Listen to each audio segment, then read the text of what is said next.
Chapter 45. High up above. After watching 2 plays, it was already past 1 and Jin and Princess invited everyone to a meal. She let the Gunyang who hadn't come of age to gather and freely chat. She and the noble ladies and officials' wives that married chatted about the interesting things in Jing. Chu Qingju heard these people once again mention the spiritual master Xian Ling on the 5 Estates Monastery. It looked like this spiritual master Xian Ling had some skill.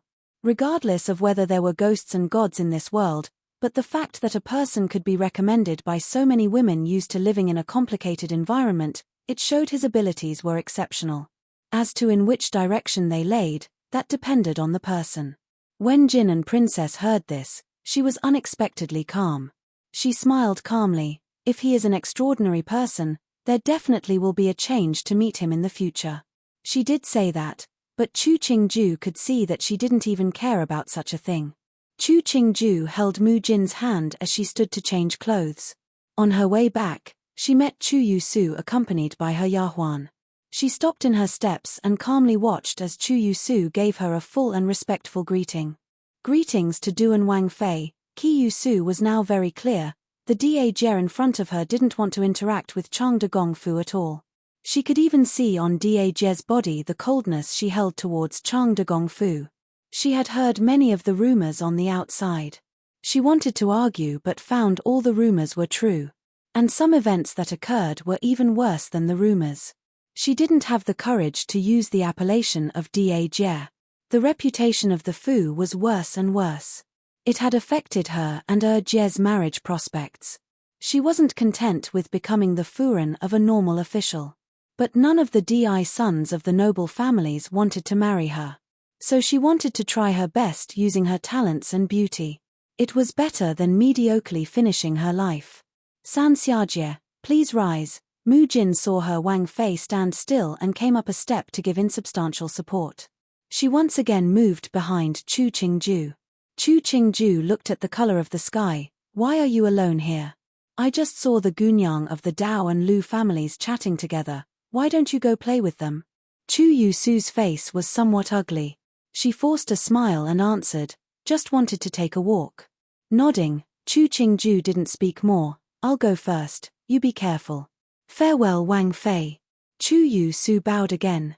She looked at Chu Qingju surrounded by quite a few Yahuan as they ushered her towards Jin and Princess. She bit the corner of her lip to push down the soreness in her heart. By now, those noble girls weren't willing to interact with her. They thought they were so high up, not willing to interact with her as someone willing to become a Kia.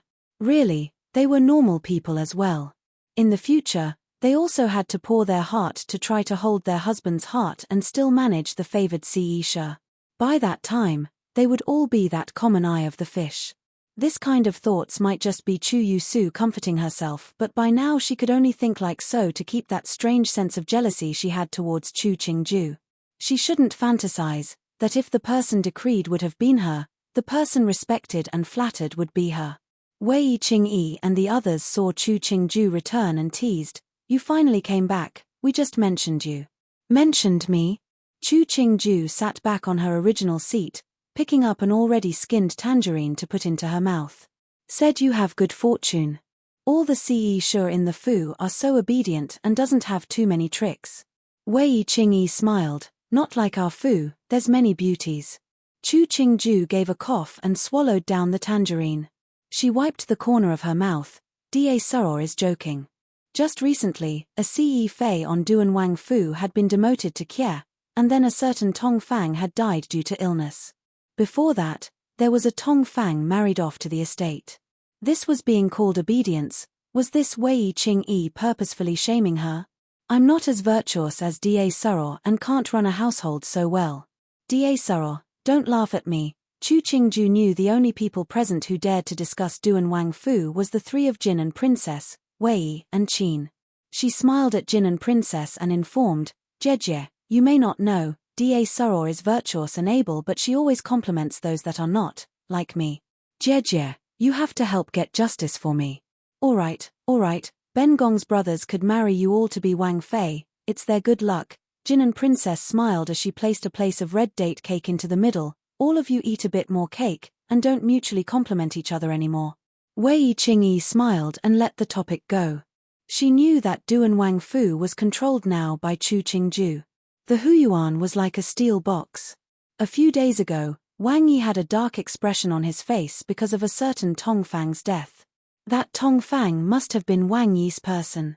The people accompanying them were furen that were of some status. It was a pity that Chu Qingju's aunt, Tian Luosha, wasn't here. Otherwise, Chu Qingju wouldn't feel so bored. Jin and Princess holding a picture-admiring banquet today, it was to let these furen knew that she, Jin and Princess, was going to put roots down in Jing. At the same time, it was letting them go home to tell their husbands, she was going to sort out her fumer the Count of Beilu. These people should widen their eyes and don't involve themselves. This tactic had the flavor of pressuring people through privilege. But who was it that let her be the Princess Royal as personally decreed by the Emperor? It wasn't as though there weren't other princesses in the Da Long dynasty, but she was the only Princess Royal. This was enough to prove her position. Chu Qingju felt that Jin and Princess was a smart and realistic woman. She had a privileged identity, she didn't have to embarrass herself for that supposed feelings. She had given birth to son and daughter for the Count of Beilu. Rationally, the Count of Beilu shouldn't be able to have a Kye, but the Count of Beilu did such a thing. This didn't just humiliate Jin and Princess, it was humiliating the imperial family. If today, Jin and Princess allowed such a thing to occur, then in the future, other princesses' fumer will follow in doing so. One leads to the next. At the end, the most tragic would be the women. After the banquet finished, Chu Qingju came out of the princess's fu and saw Liang Shi and Chu Yusu at the main gate. Towering above them was Qin Bailu. She didn't stop her steps, passing through the three of them to enter her carriage. Others were willing to act out a drama, she didn't want any drama. The carriage started moving. Chu Qingju looked through the window and managed to see Qin Bailu show a disdainful smile at Liang Shi and Chu Yusu. Liang Shi's face was full of rage that didn't dare erupt. She curled her lips and let go of the curtain. Returning to Duan Wangfu, Chu Qingju saw Xu Kuei and Rui Xiong standing guard outside the gate to the Zhengyuan. She knew that it was possible that He Hung was inside, so she asked, "Is Wang Yi inside the room?" Xu Kuei bent and answered, "Wang Fei, Wang Yi had come for a while." Nodding to show she knew, Chu Qingju passed through the main gate and crossed the garden of the Zhengyuan. When she came to the outer room of the suite, she saw He Hung was looking at the beauty dancing under the moon that she had the servants hang up on the wall. "Wang Yi," Chu Qingju smiled and walked next to He Hung. She stood abreast with him. "What's wrong with the painting?" "I remember, you also have such a long dress." He Hung kept on feeling that there was a shadow of Chu Qingju in this painting. "How come Wang Yi didn't think that this painting is me?" Chu Qingju laughed. He Hung looked at the signature of the scroll. It was actually Chu Qingju's work. The time of the painting was just a few days ago. No wonder he hadn't seen it yesterday. It must have been that someone hung it up today. Qingju knows how to dance. He Hung was shocked. There were many noble girls that studied the Qin, Qi, literature and art, but there was not even a few that learned how to dance. "Learned myself," Chu Qingju raised an eyebrow, as though she was proud yet helpless. "In the past, there wasn't anything to do. In the room by myself, I wanted to spend away the time, so I studied from the books." He Hung knew that Chu Liangshi hadn't been good to Chu Qingju and had expected that she wouldn't have spent any thought on letting Chu Qingju learn the things that proper women should know. He saw her smile was both proud and helpless. He smiled and asked, "When will I have the luck to see?" Chu Qingju raised her smooth and beautiful chin like a proud empress. "When Wang Yi does something that makes Kye happy, Kye will consider this matter." Clearly calling herself Kye, but He Hung heard a hint of pride. But he still felt that the other's state was so ticklish to his heart. He couldn't resist reaching with a hand to touch Chu Qingju's waist. Qingju's waist is thin and flexible, it should make for an extremely beautiful dance. The corners of Chu Qingju's mouth drew back. "Wang Yi, are you mocking me for being a dancer girl?" He Hung seemed to understand why women always made trouble without a reason, but strangely felt the need to explain himself. He helplessly drew the person into his embrace. "Those women aren't worthy of being mentioned together with Qingju. You only dance for me, no one else will see. This is between us as husband and wife. I like it, I'm not teasing you. Finishing, he added another sentence, in the future, when I make you happy, you have to lower yourself to dance once for me. Chu Qingju gave a gentle snort, since you are so expectant, when the spring comes, I will dance one for you to watch. This body was truly flexible. When it danced, it wouldn't seem hard and without grace. But she wasn't really wanting to dance for he hung like this. Men were a strange type of creature. They liked playing with willing women, but they looked down at a woman for being too willing. From a certain viewpoint, men were even more conflicted than women at times. But if she made such a matter a delight between the two of them, to let the other feel expectant, but not let the other easily see, then it will let he hang's heart give birth to a feeling of intimacy akin to a secret belong to the two of them. Sometimes, a beautiful secret was useful in closing the distance between man and woman. He hung saw Chu Qingju's pouty state and felt the cat in his heart was tickling him even more. He breathed in the smell of her hair and said in a hoarse voice, "All right." There was clearly layers of clothing separating them, but he seemed to be able to feel the fineness under the clothing. He couldn't resist carrying the person to bed. Chu Qingju didn't want to play the game of being on top of the other before eating. She leaned her head to He Heng's chest as she said, I saw that Jin and Princess Royals seems to want to separate from Count of Bei Lu. A second of silence, she then heard He Heng's voice full of disdain with a hint of anger. Separation is necessary. How could he slight an imperial princess? This matter, it won't end so easily. Chu Qingju gave a smile of unclear meaning. Look, this was the people of the imperial house. No matter how arrogant, warm, or honest they were usually, in their bones, the high attitude naturally existed. Chapter 46 Kuei Yuan Palace. The Count of Bei Lu managed to travel to Jing City on the 26th day of the first month. The first place he went to was the Princess Royal's Fu, but before he could enter, he was thrown out by the servants of the Fu. He hadn't known that the servants would make things this difficult for him. When he was about to start in on them, Jin and Princess came out, supported by a Yahuan. Because the Count of Bei Lu had constantly been thinking of that mistress, the husband and wife hadn't been together for many days in the recent months. The Count of Bei Lu stood under the main gate, looking at the grandly dressed princess. The fiery anger instantly was extinguished by cold water. He muttered, Princess. What is Fuma doing? Jin and Princess looked mockingly behind him. Why don't I see your little lover? The Count of Bei Lu's face was conflicted. The servants and guards of the princess's Fu had filled the gate. He didn't want to humiliate himself in front of these people, but he had to do so. Otherwise, his entire cow family would be impacted, to say nothing of protecting the mistress he liked. The princess misunderstood, it was just a little bit of fun, it wouldn't have influenced the feelings between us. Count of Bei Lu forced himself to smile as he gave a deep bow. I ask for princess to forgive Weifu. Weifu will not do such an idiotic thing in the future. Jin and Princess disdainfully looked at the man in front of his eyes. He still was elegant and graceful, full of warmth and education. The person was still the same person, but the heart had changed. A man with a changed heart. If she kept it, it was just guarding a stinky skin, she would just disgust herself. For some reason, she wanted to laugh and she did. Fuma, this joke is really funny. Ben Gong, in the past, hadn't known that Fuma would have lost himself because of playing with an amusement. Idiotic or not, you know in your heart. These kinds of words, Ben Gong doesn't care to hear. Since it was Fu Huang's imperial decree that summoned you into Jing, you can go into the palace to explain to Fu Huang. The Count of Bei Lu's heart suddenly panicked. He heard the disdain in the princess's words.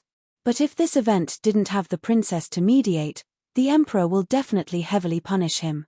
And the family cow would be over. Originally, his family cow had been one with only a title yet no power.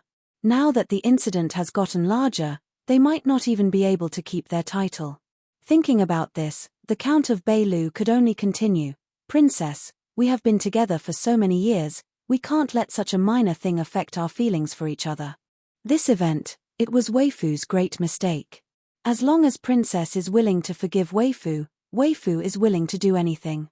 Since you know we have been married for so long, why did you do such a shameless thing to break our union? Jin and Princess wasn't moved and looked expressionlessly at the Count of Beilu. In this world, there is a reason for anything. These years, Ben Gong has never slighted any of your cow family. You have treated me so, how can you come here? Finishing, she turned and ordered the gatesmen, close the main gate. The Count of Beilu watched as the main gate slowly closed. He wanted to beg, but seeing Jin and Princess's gaze, he couldn't say one word. Because the other's eyes told him, no matter what he said, the other wouldn't change their heart. The news that the Count of Beilu had begged to see the princess but was rejected quickly spread through Jing. Many said that the Count of Beilu was too reckless, and there were those that said the Count of Beilu wasn't smart enough, but no one dared to say that Jin and Princess Royal was too aggressive. It wasn't easy marrying a daughter of the imperial family. When Chu Qingju heard of the incident, she let people find out more to tell her.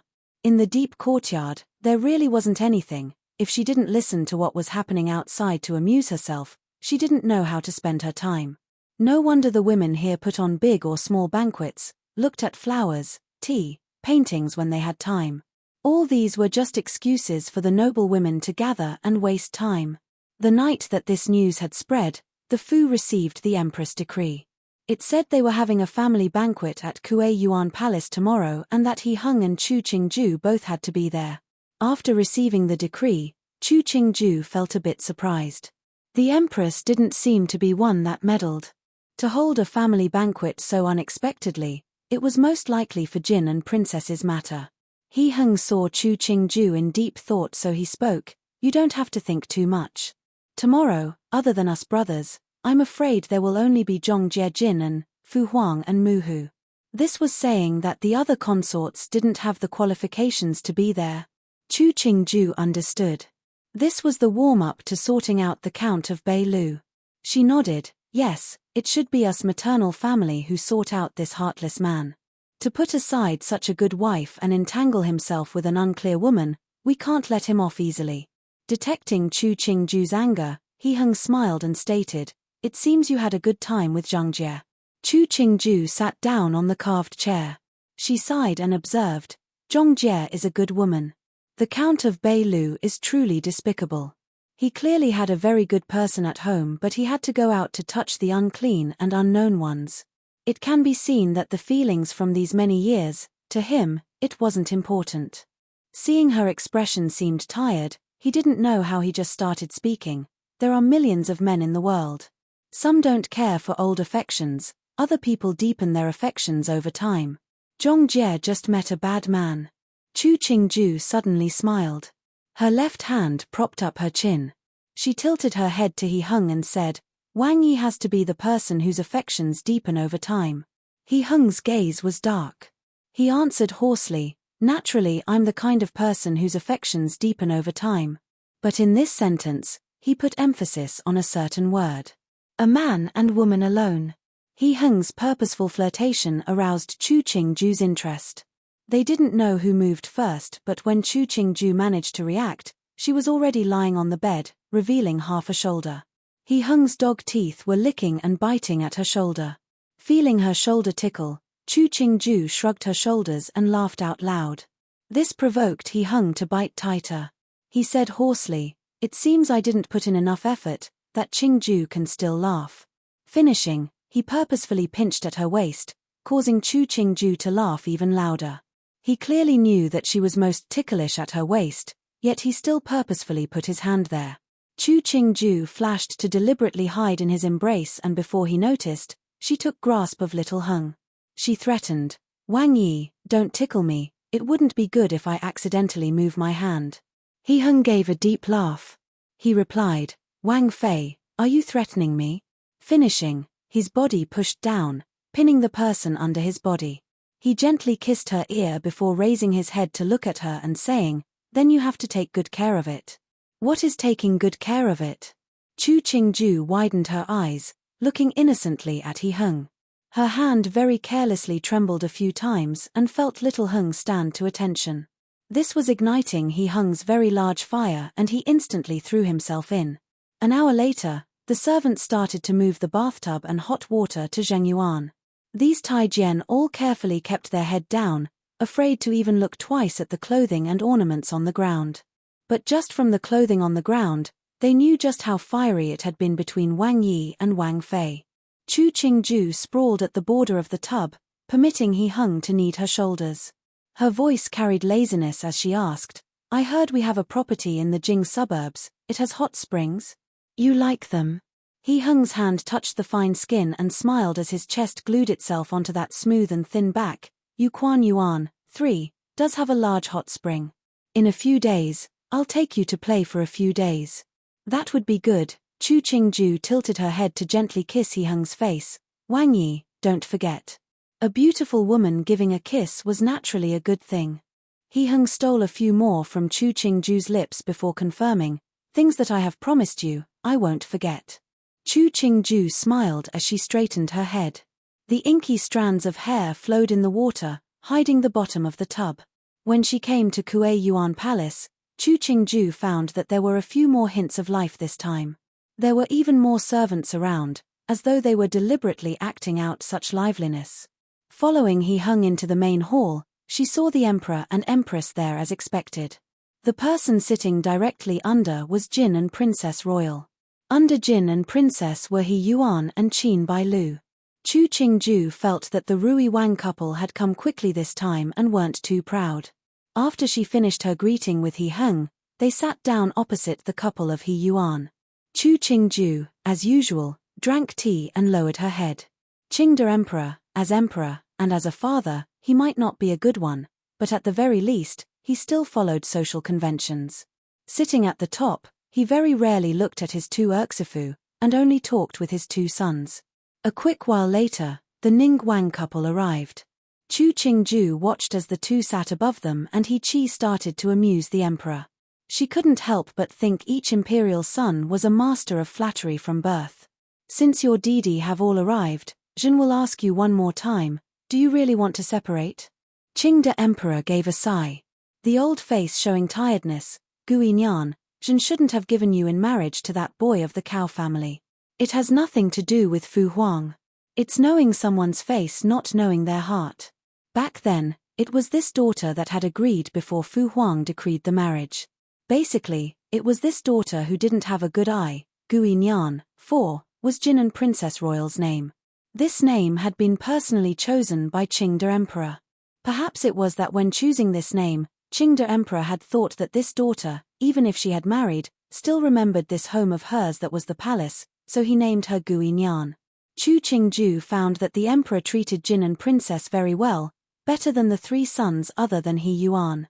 Maybe it was that Jin and Princess was his first child, that the feelings were different. These years, this daughter and the Count of Beilu were full of respect in and in harmony with each other. But now, the Count of Beilu's heart is not with I and the children any longer. He didn't even care about my identity and the old feelings as he involved himself with a 9-grade official. He can humiliate this daughter, but he cannot humiliate the imperial family. Such a heartless man, what use would I keep him for? Separation, it would allow me to have clean days. Jin and Princess gave a bitter smile. Otherwise, if I forced myself to be with him, this daughter will feel disgust. Chapter 47. The imperial knife core. The front hall fell into a period of silence. Then Chu Qingju heard Qingde Emperor gave a sigh. "Since that is so, then Jin will allow you to separate from the Count of Beilu. As to your children, they will be raised by you. Let your Didi help some in the future." Finishing, Qingde Emperor looked at the three brothers. "Do you have any objections?" He Qi and He Yuan quickly demonstrated they had none. But it was He Hung that stood to ask. "Fu Huang, after separation, Zhongjie will be raising 2 children by herself. Even if us brothers will be there to it, it still might be too difficult. Why don't Fu Hong bestow a title on nephew and niece?"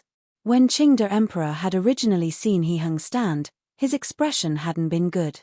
After He Hung had finished, his face showed a smile. "Lao is right.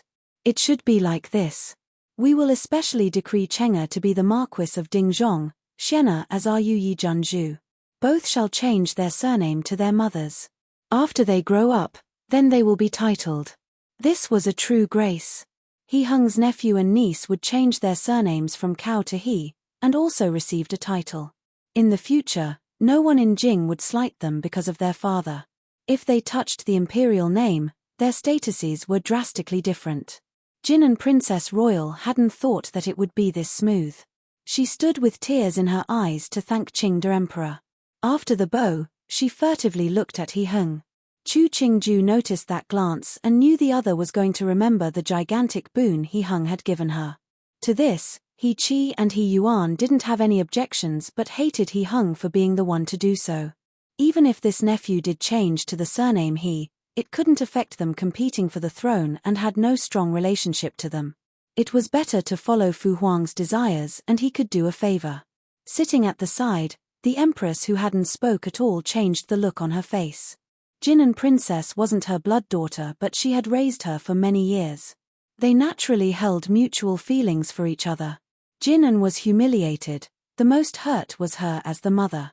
But she wasn't favored by the Emperor and could only side. Hearing that the Emperor was rewarding the two grandchildren, she had no more worries about Jin and Princess's separation. After the matter was settled, Qing the Emperor stood. Jin still has matters and will leave first. If that boy from the cow family comes, you don't have to be courteous. The decree that Jin will give him will be sent down tomorrow. These words meant, the man who bullied Jin's daughter, you can play whatever with, and Jin will take care of it. Chu Qingju quietly shed 2 large crocodile tears for the Count of Beilu. Landing on the hands of the He brothers, if he didn't die, he'll shed layers. After Qing the Emperor left, the atmosphere in the hall seemed to relax a fraction. Chu Qingju picked a small chopped piece of sugarcane and put in her mouth. After she chomped and sucked for the liquid, she hid her mouth as she spat out the remainder into the fine plate that a palace maid held with a bent waist. She ate a few more pieces before she wiped her mouth clean. She felt slightly constrained. Sugar cane, it needed one to bite off a piece and then another to chew for it to be enjoyable. Eating like this, it didn't have the freedom that was present biting the sugar cane off. But the act of eating was much prettier. Wei Qing almost couldn't believe her eyes. How did Chu Qingju dare to eat sugar cane in front of others? Wasn't she afraid of her eating appearance? She watched as Chu Qingju crisply chewed on a few more pieces before wiping her mouth. She jerked the corners of her lips. Mai has a good appetite. Chu Qingju smiled. Sweet things are eaten to make one feel better. She handed the dirty handkerchief to Yuzon who was behind her and took the clean handkerchief Mu Jin handed her. Saro should try sometime. Wei Qing gave a short dry laugh. I don't like using such snacks. To me, living in this world is for eating and drinking. Saro, don't laugh at me. Chu Qingju laughed unconcernedly. He Hung heard this and just smiled.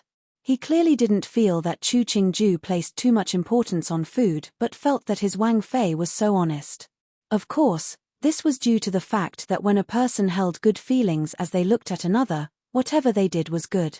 He Qi raised his head and coincidentally saw the smile on He Hung's face.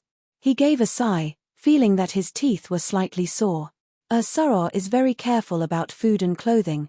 Qin Bailu smiled as she looked at Chu Qingju. What the other wore was both carefully chosen and beautiful. This type of sugar cane is both crisp and sweet. I like eating this in the winter. Jin and Princess took a piece of sugar cane as well. After she spat out the piece, she said, it seems that Mai has some preferences in common with me. Finishing, she smiled at Chu Qingju. Chu Qingju returned a smile. That's great. In the future, if I find something tasty, there's someone I can share it with. Hearing this, Jin and Princess looked at He Hung. She teased, this is your fault, Di. How could you let Mai experience delicious food alone? When she finished, she saw Chu Qingju's face flush. Jin and Princess roared with laughter. Jie, don't tease, He Hung gave a bow and pled, otherwise someone's face will be like a monkey's ass. Nonsense, nonsense. Where in this world could there be such a beautiful monkey's ass? What words couldn't you use, that you had to use such a vulgar one? The Empress smiled as she carefully examined Chu Qingju's face. Ben Gong feels, it looks more similar to the heavenly peaches of the Heavenly Empress. Finishing, she laughed first. Chu Qingju bore a face full of bashfulness as she tilted her head to glare at He Hung. Then she buried her head to drink tea. That glare she gave caused He Hung's bones to feel soft. He stood and pleaded for mercy from the two. He was subjected to a torrent of laughter. Once again, he understood a truth: a man couldn't participate in the world of women. When He Yuan lowered his head, he coincidentally saw the glare Chu Qingju gave He Hung. It did have that bit of flavor. He raised an eyebrow to look at the still pleading and forcefully smiling He Hung, his eyes carrying a hint of examination. Just as everyone was laughing, a Taijian came in to report that the Count of Beilu was asking for an audience. The mirth on Jin and Princess's face retreated like the tide. She adjusted her clothing and icily held up a teacup. The Empress' face went cold. She said in a heavy tone, "Let him roll in." At this instant, Chu Qingju felt that the Empress was full of maternal protectiveness. She turned to look towards the door and saw a man with an extremely elegant appearance bow slightly as he walked in. Just from the appearance, he was a man who easily created good feelings in women. So, this world had invented a phrase to describe this kind of man, that was an animal in clothing. This son-in-law greets Muhu, meets Didi. Who is your Didi? Not just everybody can call Ben Wang Didi. He Yuan snorted and lazily leaned back on the chair. He looked indolent. Don't try to stick gold to your face. You don't feel embarrassed, but I still find it blinding. Chu Qingju silently swallowed a mouthful of tea. This He Yuan's mouth was a knife, and there was poison on this knife. The Count of Beilu hadn't expected that he would be harassed right after he entered. But the other was a Wang Yi, so he could only endure. Just this cowardly state, he still dares to womanize outside. He dirties my eyes. He Qi happily added a knife. Dage, your words are slightly wrong. When Didi saw the Count of Beilu a few years ago, he had proper conduct, and was almost enough to be worthy of Zhongjie. He Hung blew at the leaves in the teacup and continued at a sedate pace. Only now did I know, the Count of Beilu is a good actor. I'm afraid that none of the famous corners of Jin can compare to him. Otherwise, how dare he trick us imperial family for so many years? To compare the Count of Beilu to an actor, Chu Qingju felt that He Hung had inserted a good knife. It was even more painful considering that when after he spoke his first sentence, the Count of Beilu had given him a gaze of hope. In really, all these brothers were good at inserting a knife while being bloodless. Chu Qingju gave a dry cough. She remarked to Jin and Princess, "Zhongjie, don't be sad. Who doesn't meet a disgusting thing or two in their life? Don't let these things affect your mood and dirty your gaze." She felt that at this, if she didn't add a knife, she didn't fit in with the crowd. Even Wei Qingyi and Qin Bailu at this time attacked in the same direction. The body is not right, the conduct is not right, it's unbearable. Qin Bailu disdainfully moved her gaze aside, acting as though she didn't want to see a disgusting object. Wei Qingyi's words were relatively softer. She said, expressionless, "The Count of Beilu Daran, when you did such a thing, did you think of Princess and your children? Now that you have hardened Princess's heart, you want to rescue it. Do you feel that us imperial family members are easy to bully?" The people who spoke all were of higher status than the Count of Beilu. The Count of Beilu felt that these words were a humiliation and hatred formed in his heart towards Jin and Princess, but he could only kneel in the hall and beg for forgiveness.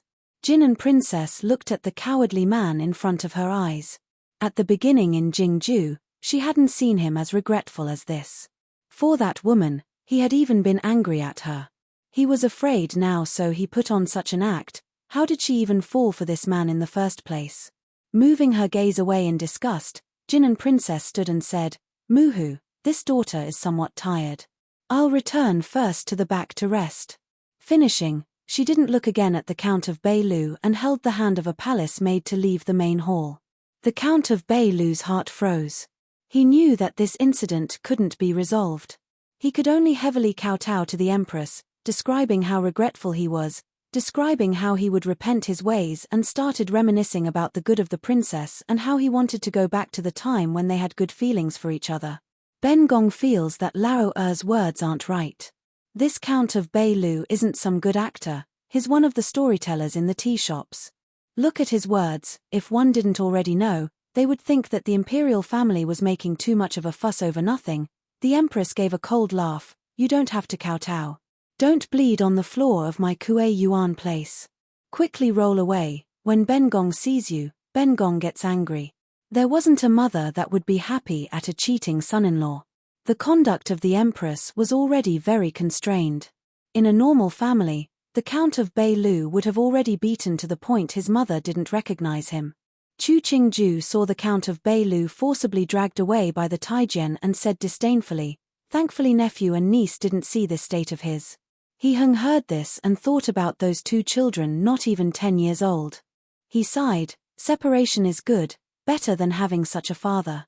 He didn't know why he started thinking about Chang de Gongfu, his brows unconsciously furrowing. Chapter 48 Brothers. After the Count of Beilu was dragged out of Kuei Yuan Palace, the brothers of the He family each held their heads down and drank tea. They listened to their wives converse, and if they didn't have to speak, they wouldn't say even one additional word. The conflict between He Yuan and He Qi had been almost pushed to the surface.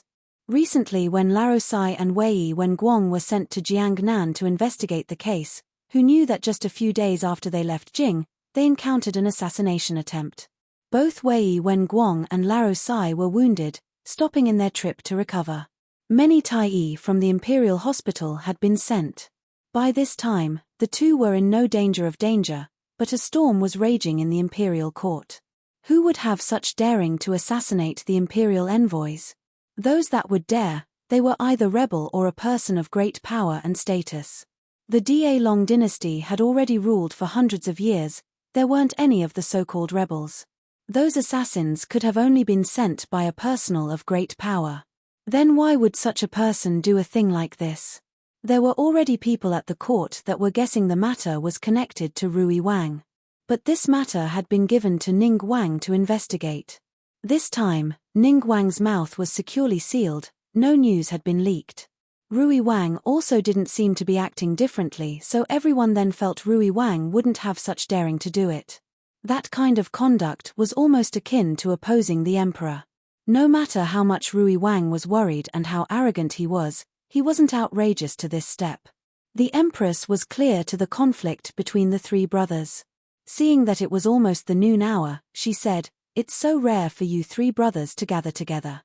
Bengong is happy, let's go eat together." The three pairs followed the Empress to the table. A short while later, someone ushered the princess and the two children over. The elder child, He Cheng, was only 7 or 8. He wore a red cotton robe, a long life lock around his neck. He looked very adorable. The smaller was He Xian. She looked almost 5 years old, her eyes large. Her smile was very cute. The two children together felt very much like the golden boy and jade girl of legend. Greetings to Imperial Grandmother, greetings to Jojo and Jomu, the two children gave a proper bow. It could be seen that Jin and Princess had raised them well. Even Chu Qingju, who felt that little children were noisy, liked them. Chenga and Xiena have grown so much. Wei Qingyi, who had seen the two before, smiled as she gave the two a meeting gift. She remarked to Jin and Princess, "Last time when I saw these two, Xiena wasn't walking. Now she has grown to be an intelligent girl." Jin and Princess gave a gentle smile. "Just a naughty child, she's not as good as you praise her to be."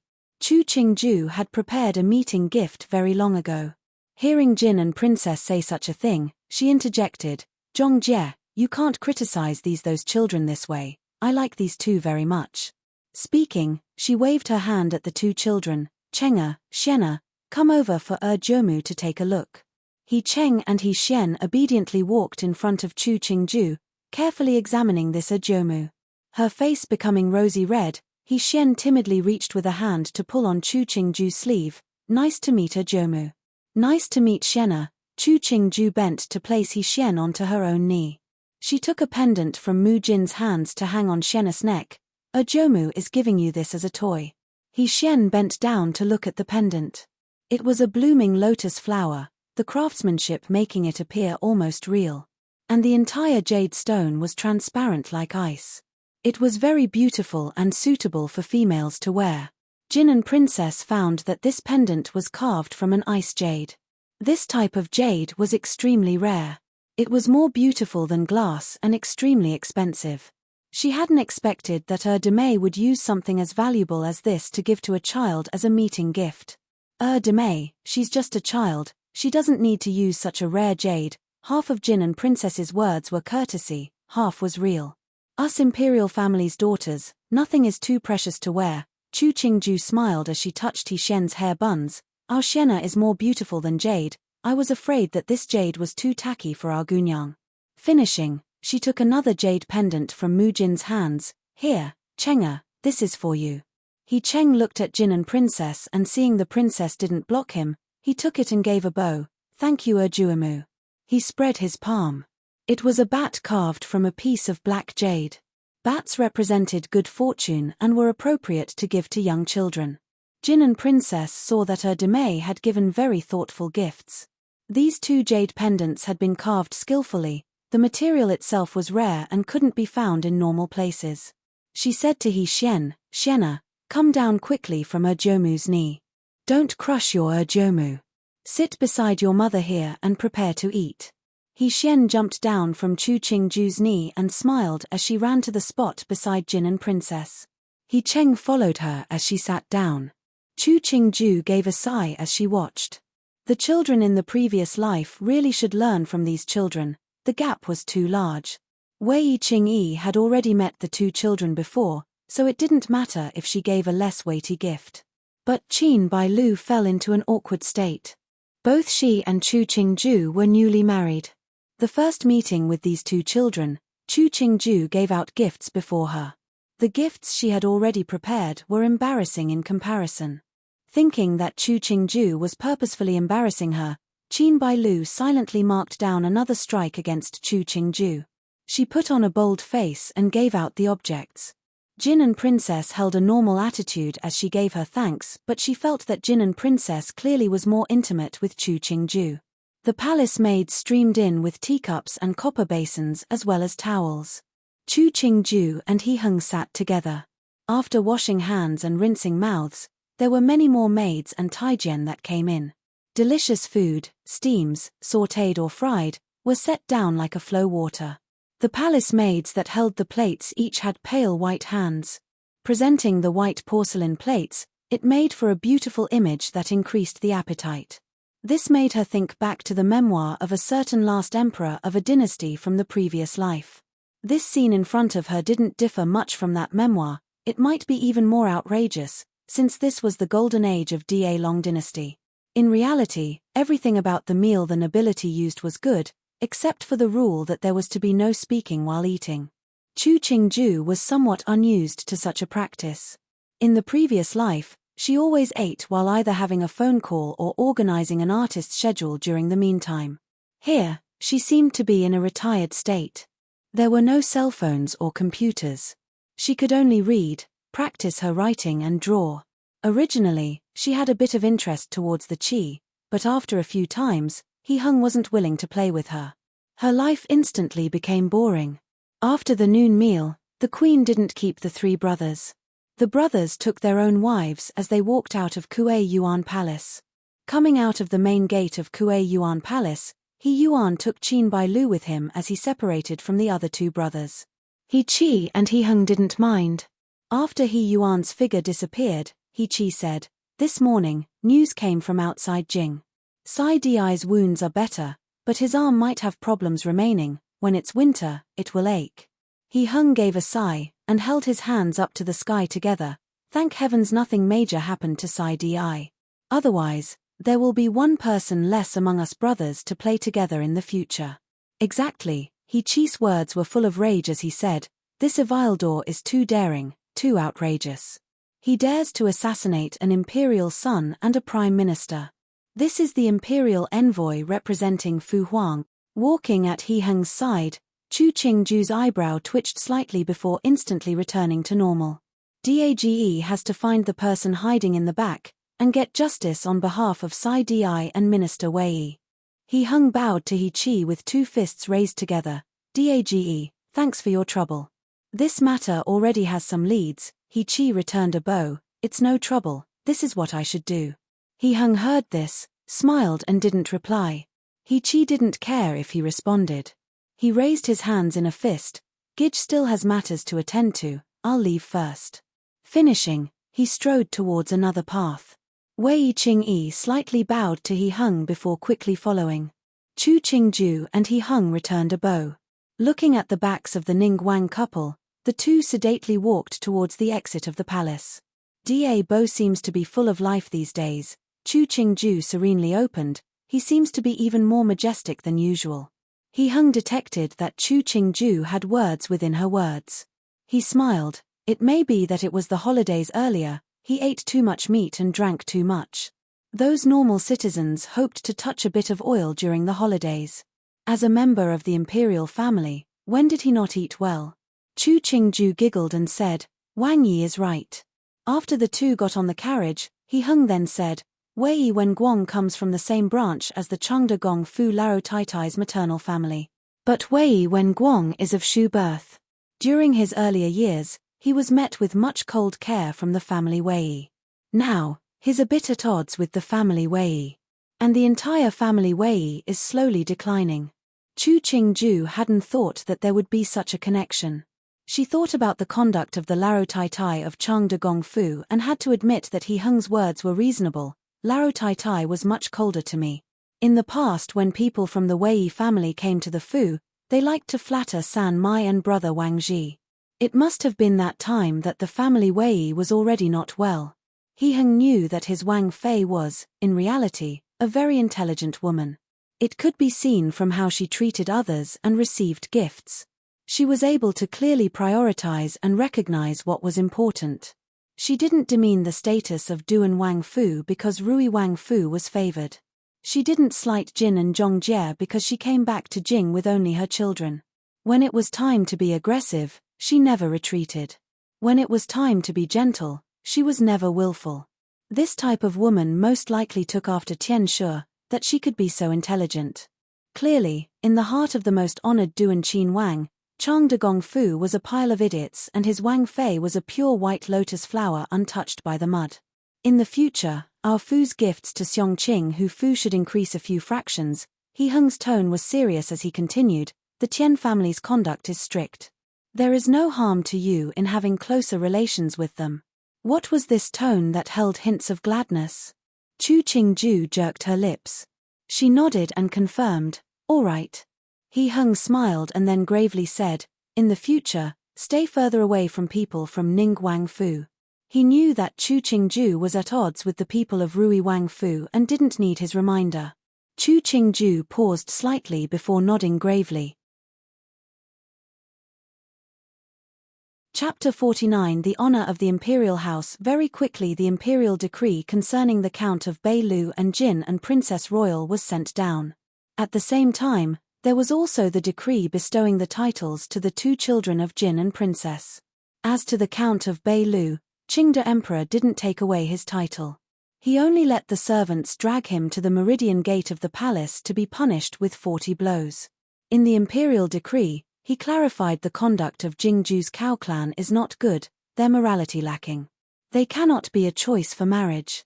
Jin is shamed to regret, but it is too late. The only wise is that no other in the future will suffer Jin's pain. This sounded like that the emperor was reflecting on himself, but in reality, it was saying, this entire cow family isn't any good, their conduct and morals aren't good. Jin was blind to marry his daughter to the cow family. Hopefully, no other person will be blind and enter into marital relationships with the cow family. This was actually the most vicious. The cow family was a famous family in Jingju. There would have unmarried males and females in the clan. Once the emperor's decree came out, no one would dare make marital relations with the cow family.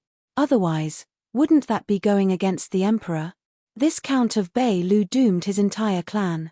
When Chu Qingju heard this decree, she suddenly understood, this was true imperial power.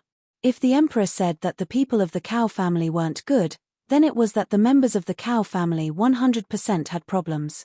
Whoever dared to ask for mercy would be as lacking in morals and conduct as the members of the cow family. How many innocent males and females of the cow family would be affected? Chu Qingju didn't know, but she sympathized for them. She also felt that the conduct of the Count of Beilu was truly disgusting. When he returned to the clan, how much would the clan hate him? When He Hung came into the Zhengyuan, he coincidentally saw Chu Qingju sitting in a daze. He walked behind her. "What are you thinking with such focus about?" "About the members of the Cao family." She turned her head back to look at He Hung, not covering the truth, and how many people would be implicated with the Count of Beilu. These people are truly innocent, but who let them all have the same Cao name?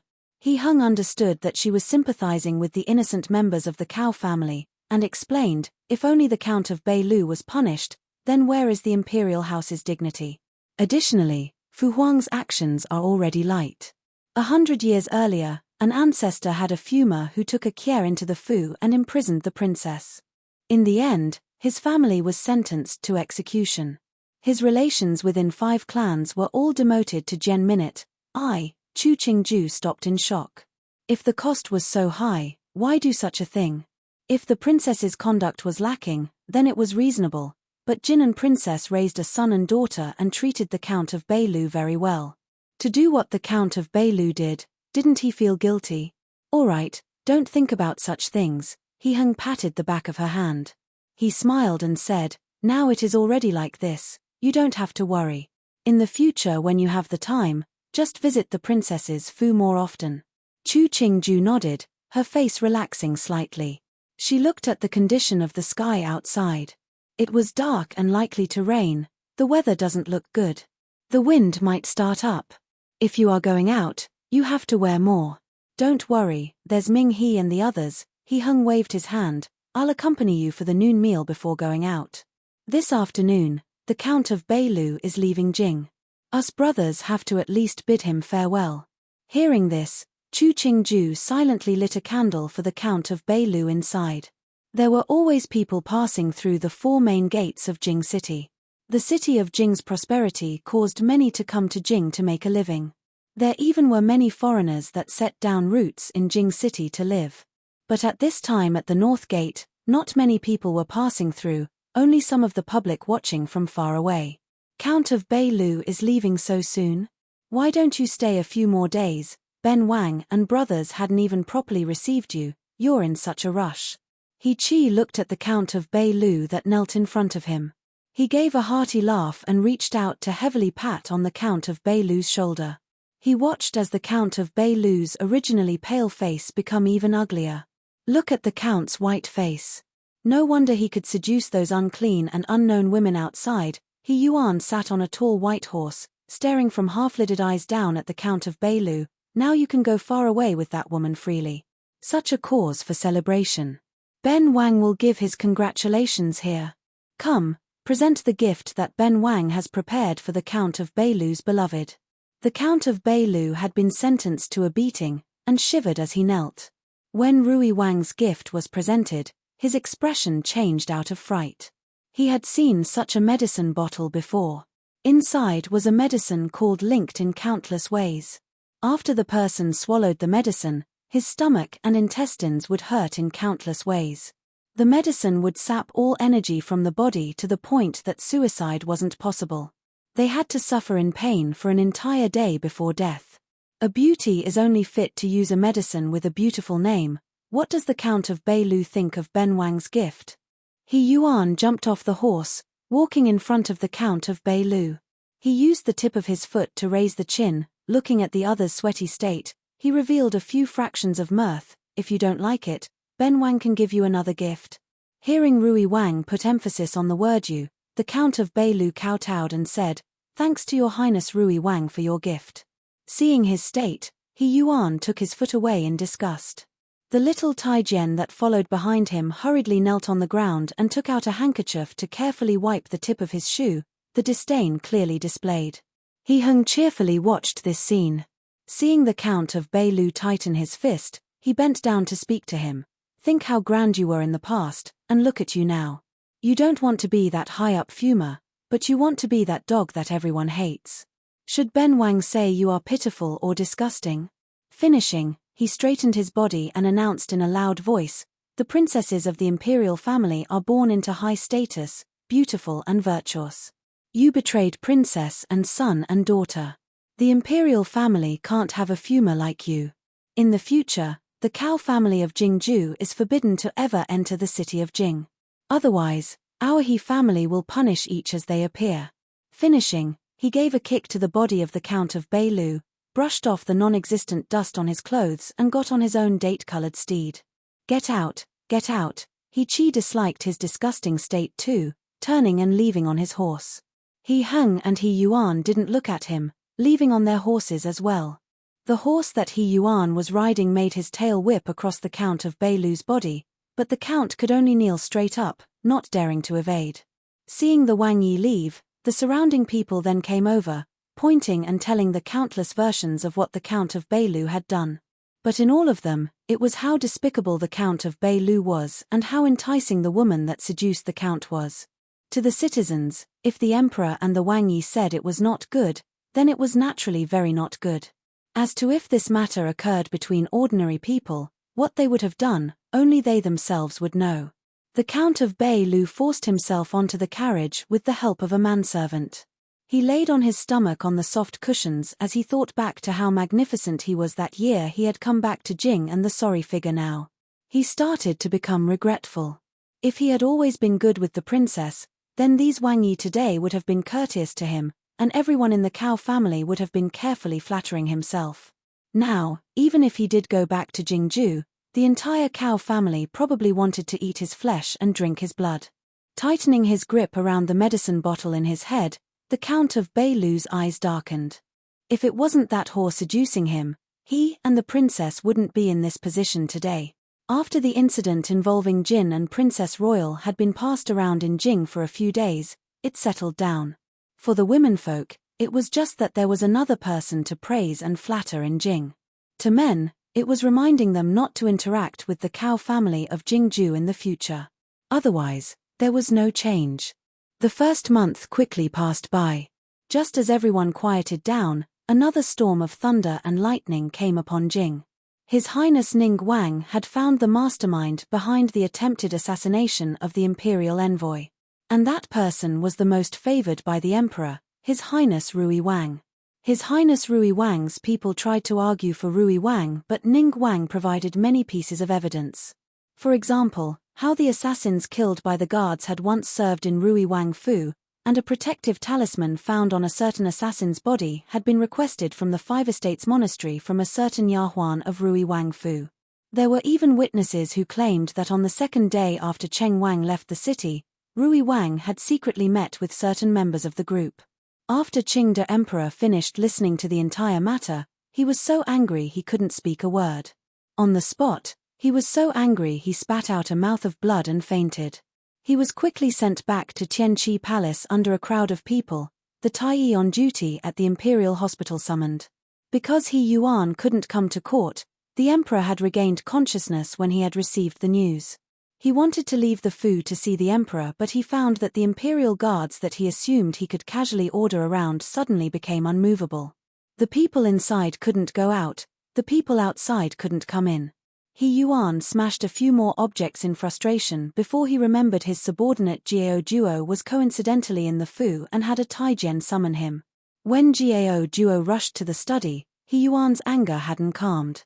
He pointed at Hao Duo and accused, "In the beginning, it was you who put out such a bad idea. Now that it's like this, how is it possible to end it?"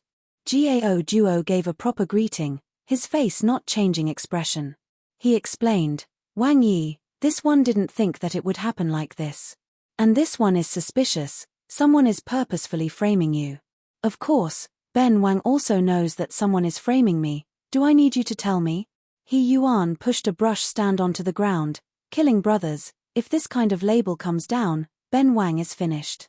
Wang Yi naturally knows that there is someone framing you, but this one's meaning is, why is this person framing you, and who is the person framing you?" Jiao Duo's tone became slightly deeper, "You are the most favored imperial son of the emperor. Naturally, others would be jealous. Only if you fall, will he then have a chance? He Qi, it must be him." He Yuan hatefully concluded, this incident was investigated by him, he was more enthusiastic than anyone else. "He dares to frame me." Jiao Duo lowered his face and bowed to comment, "Wang Yi, this one thinks that this time, you have to let some blood out." He Yuan's eyes slightly changed. He thought for a beat before ordering, "Come, bring a cloth."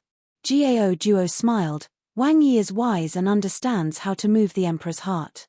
This one will retreat first. He Yuan waved his hand, letting him know he could leave. Coming out of the study, Gao Duo ran his fingers through his beard, a smile appearing on his face. Inexpensive lowly people citizen. Jian Minute is a social stratum below ordinary people. Chapter 50 Rumors. A letter personally written by Rui Wang in his own blood was quickly presented by Xu Guifei in front of Qingde Emperor. Xu Guifei knelt down in front of Qingde Emperor as she cried, her tears like the pear blossoms in the rain. Even though she didn't defend Rui Wang, her actions were already worth more than 1,000 words. The blood letter was almost completely splattered with bloody tears. Firstly, its contents showed his concern for Qingde Emperor's body, and secondly, it expressed his longing for the emperor. Because he couldn't leave the Fu, he could only kowtow in the direction of the palace. Thirdly, it defended him, proclaiming how innocent he was and that he was mistakenly accused by others. Lastly, it asked Qingde Emperor to protect his health and not suffer because of this unfilial son. When Qingde Emperor saw the dense mass of dark red characters on the snowy white cloth, his heart had already half softened. After reading the entire missive, he sighed and helped Xu Guifei up. He patted Xu Guifei's hand and comforted her. Jin knows that Larosan was wronged. This matter, Jin will have someone to take a closer look. Understanding the emperor's meaning, Xu Guifei tearfully replied, "Thank you, Emperor." Inside, she was a bit smug. For someone as devious as Jin Guifei, it didn't matter how many plots she had. As long as she was favored, no one would be able to shake her and her son's position. Around the same time at Zhongjing Palace, Jin Guifei watched coldly as Wei Qinshe cried in front of her. Technically, Wei Qinshe's husband was of the same branch as her and she should be courteous, but she really didn't like the petty-mindedness of Wei Qinshe. She looked shrewd, but what she said was so idiotic that she felt nauseous upon hearing it. Ran Shuang has been sick these past days. I, as her mother, feel so terrible just seeing her. Nyang, what should we do? Wei Qinshe wiped away the scarce tears lingering at the corner of her eyes. She hesitated before asking. Chen Fu heard that not many people are serving in His Highness Fu. Why don't? When she raised her head, she saw that Guifei Nyang's eyes had gone cold and she swallowed the rest of her words. If niece's body isn't good, Ben Gong will send a message for the Imperial Hospital to take a look. Girls should be pampered, the body cannot be harmed. Otherwise, it could affect the heir. Jing Guifei gave an aloof smile and turned to order the person beside her to send a message to the Imperial Hospital. Wei Qinshe's face slightly changed. Seeing the palace maid walk out to summon the Tai, she gritted her teeth. Nyang, our Ran Shuang is a good gunyang. Why doesn't she go to the Wang Fu to serve? It would help cement old ties. Jing Guifei raised her teacup to take a sip. After hearing Wei Qinshe's words, she didn't fly into a rage. She drawled slowly, Ran Shuang is such a good girl. How can Tang Suro bear to part with her just to go serve Ben Gong's useless son? His Highness Duan Wang is of magnificent bearing. Chen Fu has never seen a more outstanding young person than His Highness. Wei Qinshe flattered. To go into the Wang Fu to serve is our Yatu's great fortune. There's no such thing as bearing it. Jing Guifei knew that Wei Qinshe was short-sighted, but she hadn't known that she could be this shameless. If Wei Ran Shuang got married, the husband and his family would treat her well because of her and Henge. Now, she was breaking her head trying to get into the Wang Fu, but Henge didn't have any interest in her. This was inviting humiliation upon herself. Furthermore, after this matter, the branch of her Tang Xiong would only be the lesser maternal family of a Kie to Duan Wang Fu and not the elders. Putting down the teacup, Jing Guifei replied with a jerk of her lips, Henge has married his Wang Fei already. Wang Fei is virtuous and able. Ben Gong cannot allow Henge to take a Cheshire. Ben Gong will not participate in this kind of matter. If niece still wants to be a Kie, then Tang Suro should find Henge to discuss it. She raised her hand in conclusion. Ben Gong is tired and won't keep Tang Suro company. Wei Qinshe could only stand and bow in farewell. Jing Guifei disdainfully looked on as she left, remarking in a light voice, no wonder their branch had no achievements from the generation of grandfather onwards. What kind of brains do they have? If they request to see Ben Gong in the future, reject all of them. She, a respected and titled Guifei, didn't need to curry favor with a distantly related Tang Sao. Even her true Tang brother's wife was full of respect in front of her. This Wei Qin She was only married to the eldest grandson of her grandfather's brother. She wasn't anything. Did she think that because her branch was prosperous and well-mannered, they would also be soft and easygoing? To ask for such humiliation, it was disgusting. Because Wei Ran Shuang had this kind of mother, she wouldn't let her enter Duan Wang Fu. He Heng didn't know that others were thinking about him. Hearing that He Yuan had already sent a blood letter into the palace, he smoothed his chin as he opened the curtains of the sedan window. Looking at the bustling crowds, he gave a light laugh. He had already anticipated He Qi making his move against the imperial envoys. But he still had some decency and didn't let them seriously harm Larosai. Now that the matter had grown in significance, He Qi wanted to take advantage of the situation to suppress Larosan. But he still had to consider Shu Guifei in the Hugong and whether Fu Huang was willing to let this charge fall on the head of Larosan. As expected, on the second day, Qin the Emperor expressed his doubt about the evidence He Qi had presented at the royal court. In his speech, he even expressed his suspicion that He Qi hadn't actually fulfilled his duties. Even though He Qi tried to explain further, ultimately he was ordered to continue investigating. He Heng stood at the side, looking at the humiliation and helplessness on He Qi's face as he knelt on the ground. He turned to glance at the others at court. These officials also had their faces facing the ground, but this time, they couldn't help but feel that Fu Huang was foolish as well. Just to protect Rui Wang, he deliberately censored Ning Wang. The wounds that the Right Minister Wei Yi and Cheng Wang had received were for nothing. Thinking about the emperor's mediocrity and partialness, and the arrogance of Rui Wang, many of the senior officials present felt cold inside. The Right Minister Wei Yi was one of the emperor's closest confidants and Cheng Wang was the emperor's youngest child. The two were wounded so seriously, but that didn't hold as much importance compared to Rui Wang's few words of complaint. If this continued, what would happen to the Da Long dynasty? Emperor, His Highness Rui Wang is the most suspicious person in this matter. Please, Emperor, temporarily imprison Rui Wang until the matter has been investigated thoroughly before making a decision. An official moved forward to kneel down. Please, Emperor. Enough, Zhen has already made a decision on this matter. There's no need to speak anymore. Qingde Emperor raged. Get out. Emperor, have you already forgotten Imperial Censor Zhao who had died running into a pillar? The official kowtowed and asked, if this matter has no connection with His Highness Rui Wang, who else would try to assassinate the Imperial envoy? This official postulates that perhaps Rui Wang had a guilty conscience, and in order to stop the envoys from investigating, committed such an act. But thankfully, Right Minister Wei Yi and His Highness Cheng Wang were not mortally wounded and His Highness Rui Wang did not make a great mistake. Was this how Rui Wang's crime would be resolved? He Heng lowered his head to look at the official. He wasn't an essential official of the royal court. His forehead was beaded with sweat and he looked nervous. He couldn't help but look at the still kneeling He Qi. This person was one of Laro Da's. What kind of blackmail did Laro Da have against him that he had to step out at such a difficult time? Please, Emperor, reconsider. One of the officials behind He Heng followed in kneeling down. Please, Emperor, reconsider. Within a few minutes, more than half of the people at court had knelt down. Of these people, only a fraction were Laro Da's people. In their hearts, they all believed that the mastermind behind the assassination was He Yuan and were bitterly disappointed by the emperor's attitude, so they decided to came out at this time.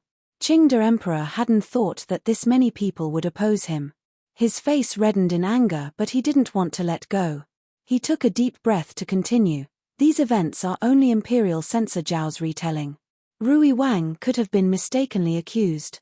Zhen cannot sentence without investigating the matter thoroughly. Who knew that the officials would still kneel with their backs straight, not saying a word? Qingde Emperor was so angered by these people to the point that his face changed color. He turned and swept away, leaving everyone in the hall. He Heng jerked his mouth. His Fu Huang was always like this. He was narrow-minded, prejudiced and worst of all, he had no great skill at ruling. No wonder Laro-san had been spoiled by him into his current state. The news that the emperor had taken the side of Rui Wang and refused to sentence him quickly swept through Jing. Those who had suffered at the hands of Rui Wang added to the news as they spread it. Soon, the emperor became known as an unwise and unfair person. One son had nearly been murdered, but he still favored another son. No one dared to speak the words in broad daylight, but nothing could stop the common people from writing this incident into a story with imaginary characters. Some storytellers made it into a performance. Those who heard the story all swore at the parent for being unfair and how innocent and pitiful the youngest son was. The storm grew bigger and bigger. When it passed into the ears of Qing the emperor, it had already finished spreading throughout Jing. Even 3-year-olds had heard a version of the story. He was instantly provoked into spitting out another mouthful of blood. Inside, he was starting to wonder if this incident had been ordered by Laro Da. How else would have the rumors spread so quickly in Jing? He couldn't scold his son at the moment, so Qing the emperor summoned the commander of the imperial guards to scold instead and ordered him to imprison those who were spreading the rumors. The commander of the imperial guard came out of the imperial study with a distraught face. Right now, the incident had already spread, and yet the emperor had sent down an order to catch the people. Wasn't this pouring oil on top of the fire? But since the emperor gave him an order, he had to do it even if he didn't want to. He felt his head grow 2 sizes bigger just thinking about it. Coming out of the palace gate, he happened to see Duan Wang preparing to enter his carriage. Instantly, his eyes lit up. He strode forward with large steps and performed a greeting, intoning, "Wei Chen greets your highness Duan Wang." He Heng turned his head. Seeing the commander of the Imperial Guard's Sun Bo Hai, he stopped and replied, "Commander Sunday." Sun Bo Hai didn't waste any time on pleasantries, stating, "The emperor has ordered Wei Chen to manage the rumors in Jing, and those who spread the rumors will be imprisoned in jail. But Wei Chen is afraid of not satisfactorily fulfilling the order. Could Wang Yi give Wei Chen a suggestion? How about first sending down the order, clearly stating that these people are not allowed to spread rumors? If they are found, they will be sent to jail." Ben Wang heard that the rumors at Niu Wei Street were the most extensive. Commander Sun could send someone there to take a look. He Heng gave a faint smile as he concluded, "Ben Wang still has other matters to attend to and will leave first. Great thanks to Wang Yi for such a clever plan. Respectful farewell, Wang Yi." Commander Sun watched as Duan Wang Fu's carriage travel far away, releasing a breath inside. The Niu Wei Street that Duan Wang had mentioned was the gathering place for local bullies and hoodlums. It wasn't really unjust to send those people to jail. He could also report to the emperor about the completion of his duties. He Heng returned to the Wang Fu and found that a slightly above-average carriage had been parked outside the gates of the Wang Fu. He raised an eyebrow and asked the gatekeeper, "People came to the Fu?" "Wang Yi, it's Wei Furen and Wei Xiajie. Wang Fei is receiving the 2." The gatekeeper replied in a small voice. Hearing this, He Heng's brows creased. What was the family doing here? Chapter 51. Shameless woman Chu Qingju sat high up in the side hall, calmly looking down at the 2 women sitting beneath her. She had seen Wei Ranshuang before, and as for this Wei Qin who'd wanted to meet her, Chu Qingju strangely felt that she looked somewhat similar to Liang Shi. His Highness Duan Wang, when he was younger, had actually piggybacked our Ya too. It's been so many years now. His Highness Duan Wang has already gotten married and our Ya too is almost grown up and ready for marriage herself. Wei Qin sighed and reluctantly said to Chu Qingju, "Time passes by so quickly." Chu Qingju smiled and motioned for Wei Qin to continue speaking. Wei Qin hated that Duan Wang Fei could sit there so calmly, unmoved by her words. She took a sip of tea before continuing. "At the end of last year, our entire family had finally returned to Jing from the outside post. It was all thanks to His Highness Duan Wang's kindness that our family received an adequately good job here. Ran Ya too, as his cousin, always thought about the boon His Highness Duan Wang gave us, but since there is a separation of sexes, they were unable to meet each other. Today, I will give my thanks to Wang Fei. If I'm lucky, we'll get to personally thank Wang Yi as well." Wei Ranshuang seized the opportunity to stand and bow to Chu Qingju, Ran Shuang thanks Biao Ji, thanks Biao Sao. Chu Qingju felt her teeth were getting a bit sore. She looked at the color of the sky outside and then at the mother and daughter duo who had been sitting there for almost 4 hours. These two were most likely waiting for He Hung to return to the Fu. She smiled and replied, Biao Mai doesn't have to be so courteous. As Gij and Saozi, it's proper to treat Mai Mai and family members well. Wang Fei is virtuous. Wei Qin Shu took advantage of her words, and shamelessly proclaimed, Shuang Ya Tu has always really liked His Highness Duan Wang, her Biao Ji. Just speaking about it, I'm afraid you will laugh. Even now, she still remembers how His Highness Duan Wang cared for her in the past. How thick did a person's skin have to be that she could say to a woman that her daughter liked the woman's husband? Chu Qingju jerked the corners of her mouth. She heard that this Wei Qin Shi was of the same clan and branch as Qin Bailu, but just more distant in relation. The Qin family was a well-educated noble family. How did it produce a woman such as Wei Qin Shi? Yin Liu, who was standing behind Chu Qingju, heard her words. The rage on her face was barely hidden. It was only the fact that she was more afraid of making it difficult for Wang Fei that made her suppress it. But her gaze, as she stared down at the mother and daughter pair of the Wei family, became increasingly cold. He, Chu Qingju raised the teacup for a sip to hide the mirth that nearly surged up within her. Wang Yi had never mentioned Biao Mai to me. The smile on Wei Qin Shi's face froze.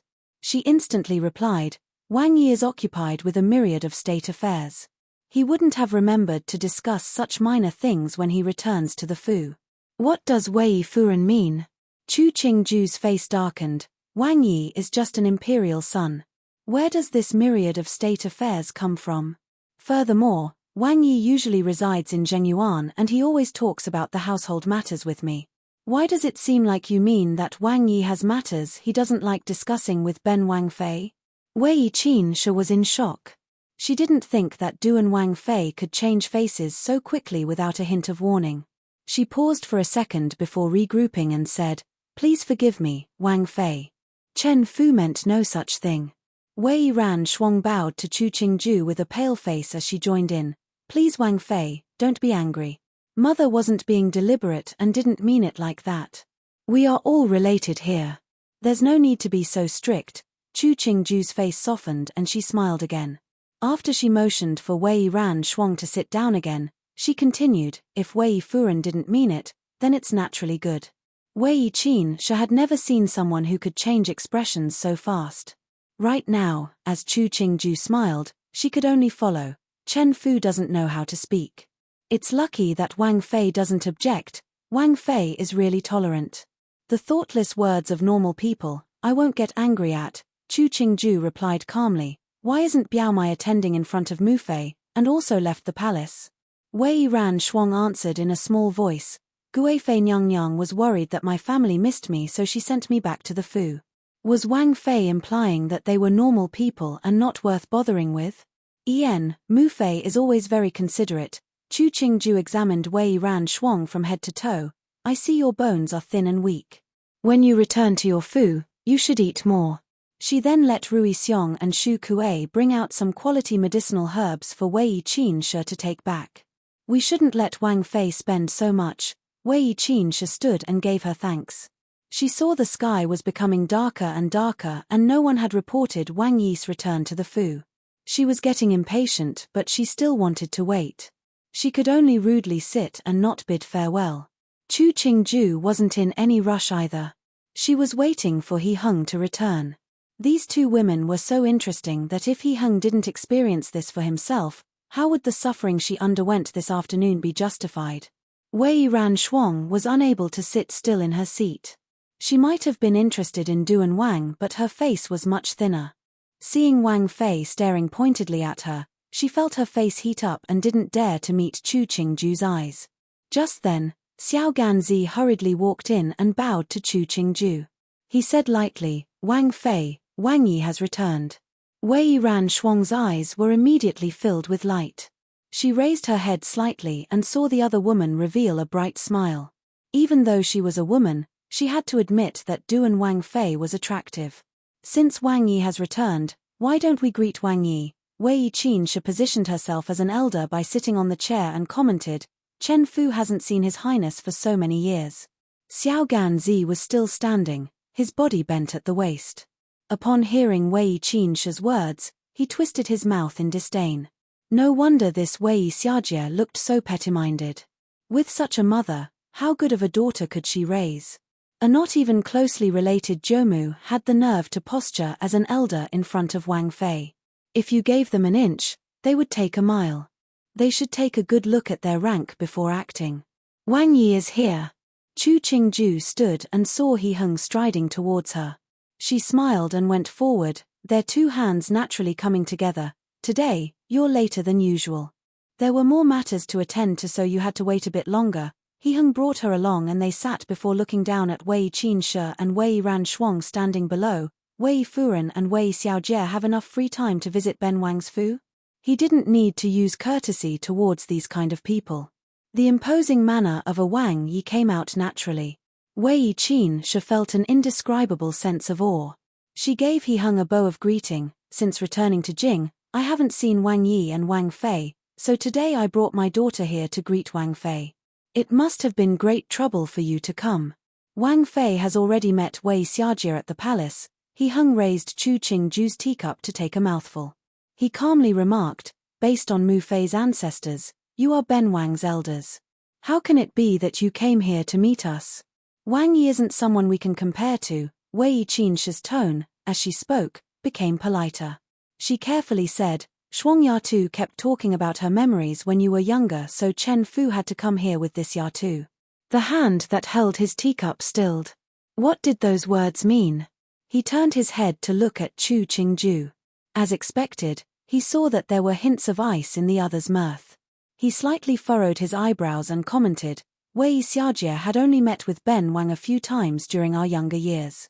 These words Wei Furen has spoken are perhaps too inappropriate. Wei Qinsha heard that Duan Wang didn't have any interest in her daughter. The smile on her face became ugly. After a beat, she replied, Wang Yi is too serious. You are cousins, there's no need to care too much. He Heng expressionlessly stated, protecting females when the males are older is human nature. Yin Liu, get someone to bring hot water for Wang Yi so that he can wash his hands. Chu Qingju stood to look outside. It's late now and almost time for the evening meal. How about you two stay for the meal? Wei Qinsha saw that Duan Wang wasn't currently interested in her daughter and lost her desire to stay. She smiled and stood, bidding farewell. Then I won't disturb Wang Yi and Wang Fei any further. Chen Fu will say her goodbyes. Take care. We won't bother seeing you out. He Heng nodded slightly, not saying a word to detain them. This caused Wei Qinsha's heart to become colder and she understood that the matter was most likely closed for discussion. Coming out of Duan Wang Fu, Wei Qinsha and Wei Ranshuang went inside their carriage to go back to their Fu. Wei Qinsha sighed and said to her daughter sitting beside her, I haven't met this Duan Wang Fei previously. Now that I've seen her, the matter of you entering Duan Wang Fu will most likely be a struggle. She wanted her daughter to enter Duan Wang Fu, but from the moment Duan Wang came in to when they left, he hadn't even properly looked at her daughter once. He had completely disregarded her daughter. Daughter knows, Wei Ranshuang bit her lips as she pleaded, but mother, daughter wants to enter Duan Wang Fu. Wei Qinsha sighed. After a long time, she said, we'll think of some other way. Inside Duan Wang Fu, Chu Qingju focused on washing her hands, not saying a word. Angry? He Heng looked at her dark face and her unwillingness to speak. After he dried his hands, he moved to sit next to Chu Qingju. Don't be angry over such a muddle-headed woman. In the future, we won't allow them to enter the Fu. If you don't let them enter, how will you be able to look at your childhood sweetheart Biao Mai?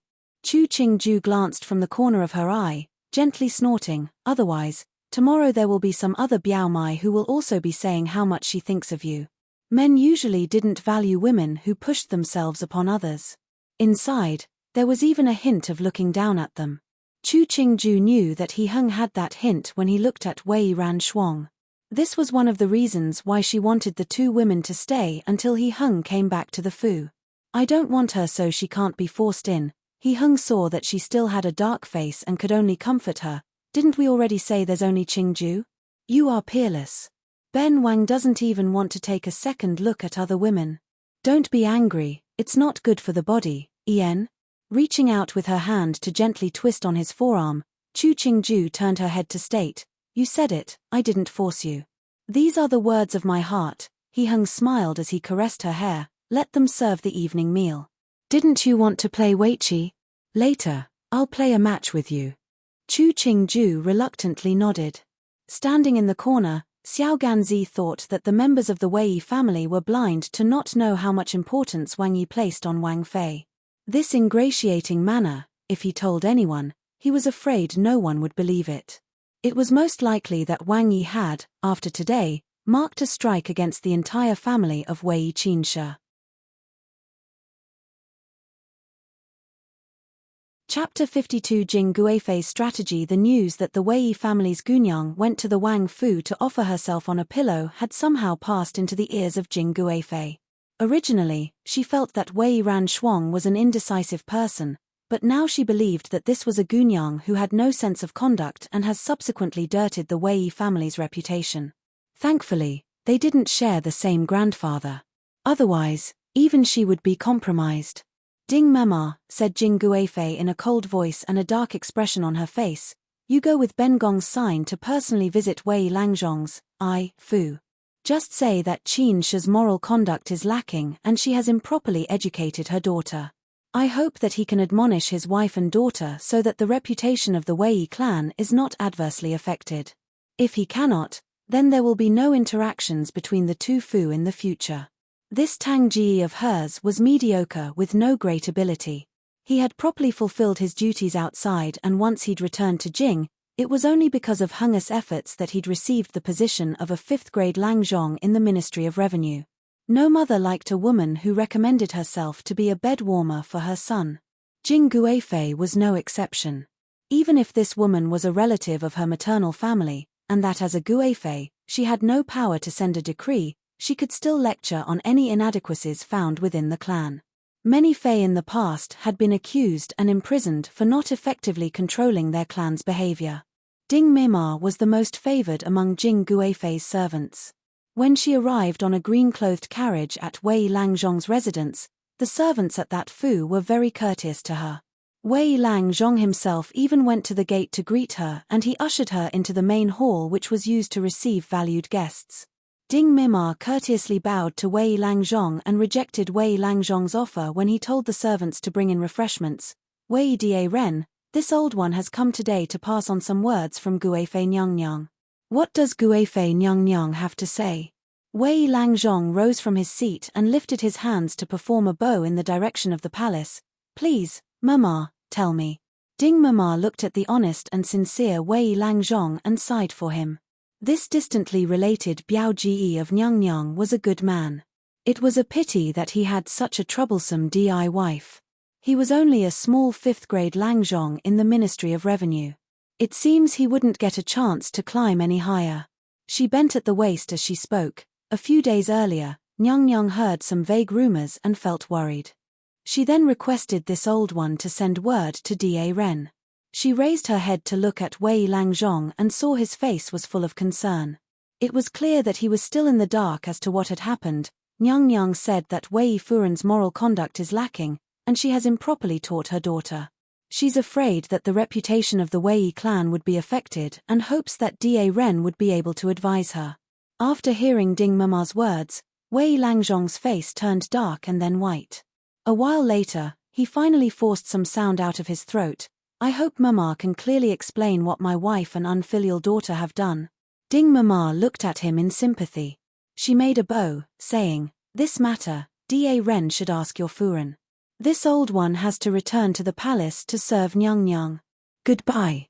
Wei Langzhong didn't know what happened, but he understood that Guifei Nyang was feeling discontent with his family.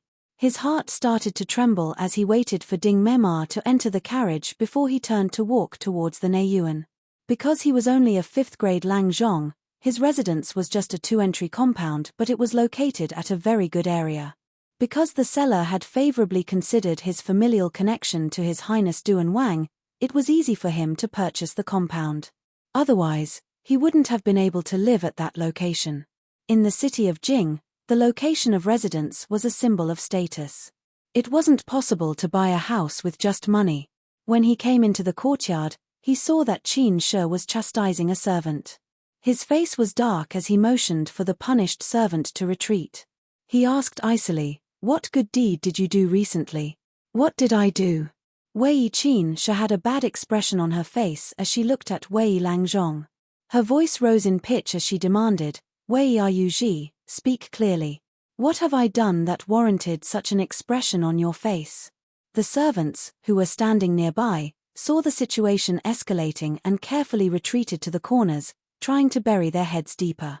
"If you didn't do anything, Guifei Nyang wouldn't have sent someone to express her displeasure." Wei Yuji's face was ashen as he saw Wei Qin Shi's shrewish manner. "All these years, I've always endured your behavior, but I cannot allow you to ruin the reputation of my Wei family." "Wei family?" Wei Qin Shi sneered, pointing at Wei Ruiji as she scolded, "You think you are so important? Go see if Guifei Nyang would look favorably upon you. That branch is one family, we aren't anything. You are yelling at me because you want to boast that your Wei family has a Guifei Nyang. My Qin family is an educated noble family. Who knows how many Nyang were my ancestors? I don't want you showing off in front of me, stupid woman." Wei Ruiji was so angry that he threw his hand at Wei Qin Shi's face. His personality was usually gentle, but now he was furious enough to threaten, "How did I marry a woman like you? If you really feel that the Qin family is good, I'll help you. A letter of divorce, 3, doesn't require much effort. Don't keep telling me about how great the Qin family is. I didn't say anything in the past because you raised my children. Since you have become so shameless, I don't have to cover for you anymore. You can go to the main Qin clan to complain and see if they will recognize you. You're just a distant side branch, don't think you're somebody." Wei Qin Shi opened her mouth but couldn't say a word. She was so used to being the sole decision-maker and Wei Yuji rarely interfered. Now he was saying he would give her a letter of divorce. She felt as if cold water had been poured over her head. She was furious yet afraid. Acting as if he had reached the end of his rope, Wei Yuji became angrier as he spoke. "Now that the children are grown, you don't have to worry about me slighting them. I won't marry again in the future. As soon as you say the word, I'll give the divorce to you immediately, and avoid wronging you. Wei Yuji, I've raised your children. I have put so much in. Now you want to kick me aside?" Wei Qin Shi grabbed a reason out of thin air and instantly shrieked, "Now that the children have all grown up, you don't need me anymore and you despise this old woman. It won't be that easy." She surged forward to scratch Wei Yuji's face. Wei Yuji pushed her aside. He icily retorted, "If it wasn't for the children, I would have divorced you a long time ago. If you don't want me to divorce you, then just quietly stay in the fu. Your Qin family is educated and noble, so they're not worried about tarnishing their reputation. But my Wei family is smaller in comparison and they cannot afford to lose theirs." He left the courtyard with a swish of his sleeves. Wei Qin Shi sat on the floor, tears and snot running down her face. After crying for a long time, she used her sleeves to wipe her face clean. Thinking about her husband had said to her, she understood that Jing Guifei was displeased about her trip to Duan Wangfu. She uttered hatefully, "You really believe that your family's son is the greatest in the world?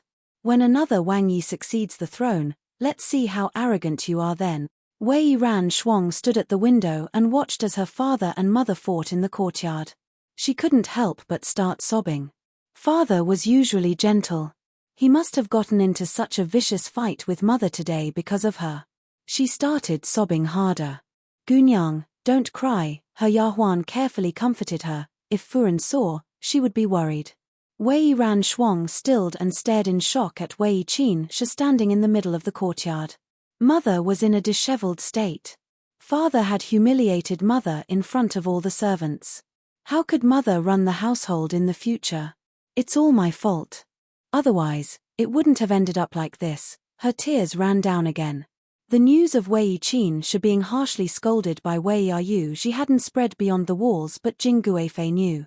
She understood that this was Wei Yuji's way of expressing his resolve and decision.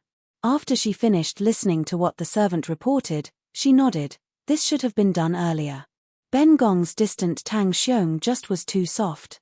She turned to look at Chu Qingju sitting beneath her. You don't have to worry any longer. Wei Ran Shuang, that Ya too, won't be entering the Fu. Chu Qingju blinked her eyes. A beat later, she said, thanks Mu Fei. Erxi had been worried about on how to treat her if she had entered the Fu.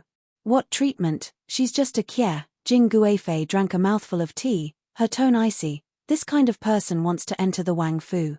Did she really think that any kind of toy could serve my son? Chu Qingju slightly lowered her head. Her attitude revealed that she didn't really hear nor understand these words. Raising her head and seeing her Erxifu's naive manner, the corners of Jing Guifei's lips jerked.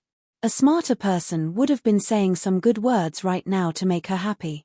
Why was her Erxi just sitting there? You have been married to Hunger for half a year now. Jing Guifei changed the topic abruptly. Ben Gong was the same age as you when I entered the palace that year. It took almost 4 years after I entered when I had Hunger. At that time, the position of the fetus wasn't right and it wasn't easy giving birth.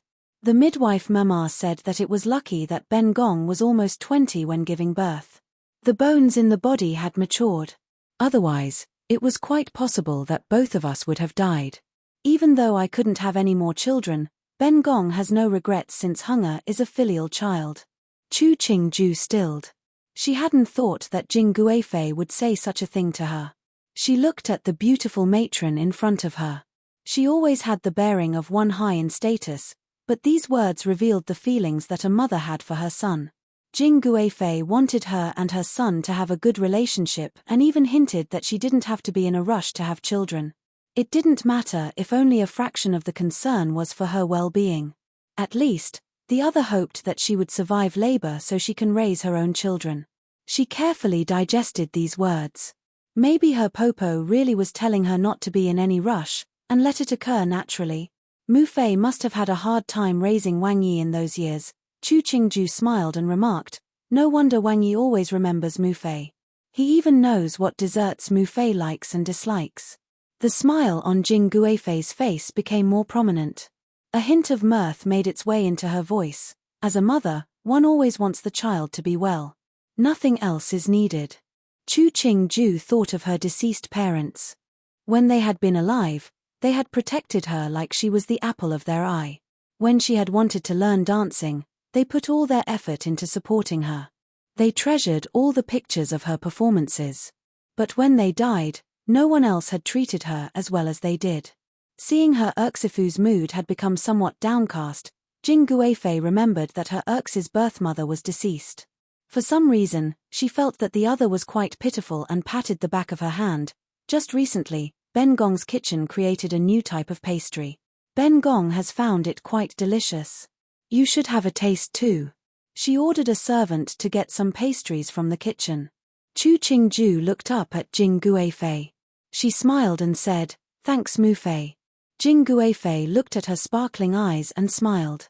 She said, for such a minor thing, there's no need for thanks. You've brought so many things into the palace today. It's fine if Mu Fei gives you a plate of pastries in exchange. The food at Mu Fei's palace is so delicious. If it weren't for gossipmongers, Erxi would be coming here to eat every day. Chu Qingju wrinkled her brow. The stuff made in the Fu's kitchen doesn't compare to what Mu Fei has here. The corners of Jing Guifei's mouth trembled. You are scorning the Wang Fu in front of your popo. Did you even think of how Ben Gong would feel? Even if you were trying to purposefully flatter me. But seeing that honest gaze made Jing Guifei believe that this Erxifu of hers really disliked the Wang Fu's kitchen. That's fine. Ben Gong will let someone copy the dishes and pastries you like and deliver it to the Fu. Jing Guifei smiled as she reassured her. She didn't want the others to assume that the chefs in Duan Wang Fu were useless. Such a stupid Erxifu, she definitely was not feeling sorry for her. Chapter 53 Road. When Chu Qingju visited the Zhongjing Palace, she had taken many things with her. When she left, she still had many things with her. The bystanders looked on and marveled at the maternal and filial love between Jing Guifei and Duan Wang Fei. Chu Qingju looked back at the servants who had accompanied her to the palace. They all had their hands full. She couldn't help but sigh. From a certain perspective, Jing Guifei was a really good popo in the Da Long dynasty. Intelligent, beautiful, and she's able to prioritize what was important. This kind of woman, if she's placed in a novel, would most definitely be the main character. It was a pity that she had met a man like Qing the Emperor. Even though she needed to be careful around Jing Guifei because her popo was too smart, she still was a much better popo compared to Xu Guifei. If she was a normal popo, she would have pushed her to have children immediately rather than telling her not to rush. Even in Chu Qingju's previous life, this kind of conduct wasn't something many mother-in-laws would do. But this kind of popo might not like an Urxi who was too intelligent. Their current form of interaction was good enough. Inside Zhongjing Palace, Ding Mema returned from seeing Du and Wang Fei off. Walking in front of Jing Guifei, she reported in a small voice, "Nyang Nyang, Wang Fei has left." Jing Guifei nodded. She sighed and remarked, "Hunger has set his heart on her. Otherwise, he wouldn't have implicitly asked her not to make things difficult for Chu Qingju. It's a good thing that Wang Yi and Wang Fei have deep feelings for each other." Ding Mema came up to massage her shoulders. She said in a light voice, "If it was like the pair at the other Fu, wouldn't they have become a laughingstock of Jing City?" "You are right," Jing Guifei laughed, "Chusha is still young. It would be best for her child if she gives birth a year or two from now. If the mother is too young, the child would be born sickly and that would be alarming. If her son and daughter-in-law were fighting like the pair at Rui Wang Fu, then that would be really worrisome. Her own Urxi might be simple-minded and naive, but it was infinitely better than having a Wang Fei like Qinsha. Nyang Nyang is highly principled," Ding Mema said. "It is Wang Fei's great fortune to have a popo like you." In the beginning, Ben Gong didn't like her unworldliness. But upon closer examination, despite being somewhat stupid, she isn't disagreeable. As long as they maintain their good relationship, Ben Gong will not become a villain. Jing Guifei smiled as she shook her head, "But it is remarkable that Hunger sing her praises to me." Ding Mema had served Jing Guifei for many years and knew that Nyang Nyang was very good to Wang Fei. She naturally followed her lead as her mistress discussed the attributes of Wang Yi and Wang Fei. And the fact that Nyang Nyang keeps saying Wang Fei was stupid, such a stupid Wang Fei, and yet Nyang Nyang still protected her. If that wasn't affection, then what else could it be? Not long after Chu Qingju came back to the Fu, He Hung returned home. When the two met, she first mentioned the gifts that Jing Guifei bestowed and sighed in admiration. "Nyang Nyang is so good to Wang Yi. She remembers you at every turn." When He Hung heard this, he smiled and remarked, "Didn't you already know that Mu Fei is good to me? Why are you mentioning it today? There is a phrase, 'Love the house, so love the crow.' Wang Yi is that house, I am that crow." Chu Qingju passed on the words that Jing Guifei said to her. "If it wasn't for Wang Yi, why else would Nyang Nyang care so much for me?" Hearing that, He Hung couldn't help but laugh. You. Chu Qingju heard him laugh in response, yet he didn't confirm nor deny her statement. She smiled as she asked, "It's still early today. Why don't I accompany Wang Yi in playing a match?" The smile on He Hung's face instantly froze. He Hung looked at the smiling Chu Qingju. Who was really accompanying who? In the end, He Hung endured the pain as he played one round with Chu Qingju. The process was a tragic sight, but the ending was very beautiful. As to what kind of beauty, one could examine the evening meal that was eaten 2 hours later than usual and the hot water that was sent to the Zhenyuan soon afterwards. The commander of the Imperial Guards was perhaps the busiest person in Jing City over the last 2 days. He, along with his subordinates, had tossed many bullies and gangsters into the prisons. Right now, not only did he have to think of ways to suppress the rumors spreading in Jing, but he also had to ensure that he didn't offend any of the major powers. He didn't know what the emperor was thinking. Even though there were countless voices opposing his actions in the royal court, the emperor still allowed Rui Wang to freely leave the Wang Fu. He was even allowed to enter the imperial palace without any restrictions. That had disappointed many at court and cooled many hearts. Thinking about the mess, he couldn't help but sigh. He turned to order the subordinates behind him, "Keep investigating in the city and see if there are any more rumor mongers." "Yes, sir." The Imperial Guards instantly separated into several troops and entered the alleyways. Commander Sun raised his head to look at the sky.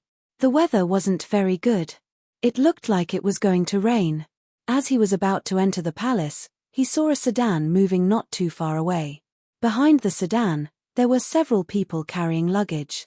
It looked like a procession of dowry chests, but the sedan in front was blue in color, not a red-flowered one. There were also only 2 strong men carrying the sedan. He stared for a beat before realizing that some major personage was taking a CE. Otherwise, there wouldn't have been such a big procession. But the amount of dowry that was being carried wasn't befitting of a CE at all. I heard that the person inside is the San Xiajie of Chong de Gong Fu? Yes, it's that Fu Xiajie. Such a good family, but now she's become a CE. It's such a sin. What do you know? Look at that person being taken into Rui Wang Fu. How can any normal person compare? Since the topic had changed to Rui Wang, the people who had come to see and gossip about the procession all scattered. They only hated that they couldn't walk any faster and that their mouths had been idle enough to discuss the matters of Rui Wang Fu. Commander Sun sighed. He had an irritated expression on his face as he watched the common people ran away.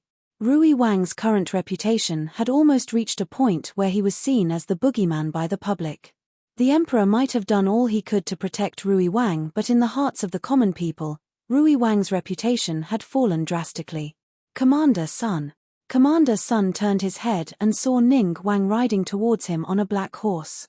He wore a black robe embroidered with silver patterns and had a sincere smile on his face. His heart tightened. The fact that Ning Wang and Rui Wang were at odds was an open secret at court. He was currently doing his best to protect Rui Wang's reputation. Ning Wang greeting him openly like this, did he have ulterior motives? Wei Chen greets Your Highness Ning Wang. Commander Sun walked in front of He Chi's horse and made a bow. He asked, Does Your Highness Ning Wang have anything to ask of Wei Chen? Just saw Commander Sun here and came over to say hello. He Chi played with the horsewhip in his hand. He raised his chin in the direction of the blue sedan. Is that the Kier that Laro-san took? Commander Sun lowered his head. Your Highness, Wei Chen doesn't know. He Chi stared steadily at Commander Sunday. From his view, he could only see the other's deeply lowered head and bent back. This leading commander of the Imperial Guards was a very smart person. Otherwise, Fu Huang wouldn't have put him in charge of the post. There are things in Jing that the commander of the Imperial Guards doesn't know. He Chi twirled his horsewhip, looking unconcerned. Laro-san is really filial. He knows that Fu Huang's body isn't good now, so he took a Kier to flush away the bad luck. This filial love is really moving, don't you think so, Commander Sun? Commander Sun couldn't help but give a dry laugh. His Highness Ning Wang was outwardly complimenting Rui Wang, but everyone could hear the sarcasm. Since when did taking a Kier ensure that the bad luck would be flushed away? The father was still ill, but the son didn't hesitate in taking a Kier. If a normal person acted this way, it would have been a cause for castigation by others. It was true that Rui Wang shouldn't have acted this way. The emperor was worried about his matter, yet he himself had no qualms about taking a Kier. That heart of his was really broad, and as a son, his conduct was truly unfilial. Because the emperor favored him, no one dared to openly criticize him. Consequently, it fell on him, as the commander of the Imperial Guard, to think of ways to protect Rui Wang. Otherwise, he wouldn't know how to explain the situation to the emperor. After earnestly thinking about it, Commander Sun could only give a bark of laughter, whatever Wang Yi says. He was only a little commander of the Imperial Guards. How can he afford to play word games with the higher-up Wang Yi? Ha, He Chi smiled, turned his horse and trotted away. At Rui Wang Fu, Qin Bai Lu was standing near the gate of drooping flowers, watching the blue sedan being carried into the Shi Ce Yuan. Her face dark, she said to the Yahuan behind her. In the end, Wang Yi really did take her in.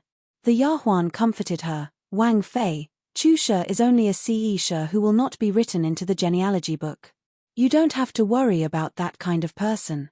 Don't worry.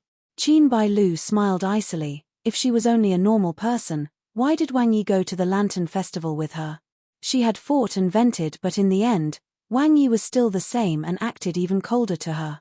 At that time, She knew that to Wang Yi, she was no different from any other woman in this fu. Qin Bailu's expression became bitter just thinking about it. She had been proud for so many years.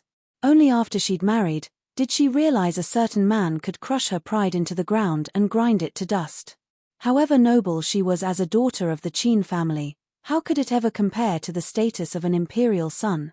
Chu Yusu, who was currently being hated and envied by Qin Bailu, wasn't as well off as the other had imagined. She sat on the bed and looked at the pink bed curtains and blankets.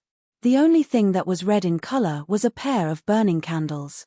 There were no matrons of honor, no lotuses or peanuts, no red headdresses, not even the exchange of the wine cups. The surroundings were silent. The only people present in the yard were the 2 Yahuan of the Wang Fu who stood guard outside and the Yahuan who had accompanied her into the room. Yarrow, she saw her Xiajie's face didn't look healthy.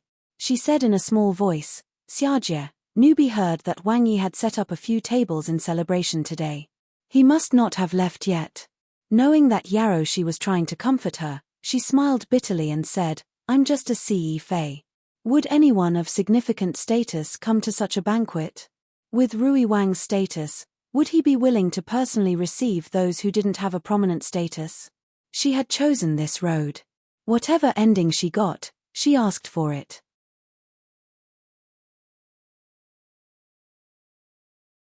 Chapter 54 Losing the Heart of the Emperor Wang Yi. "Be careful where you step," said the Yahuan holding the lantern in a gentle voice. "Not many people come to Shi Yuan. The road isn't easy to walk on."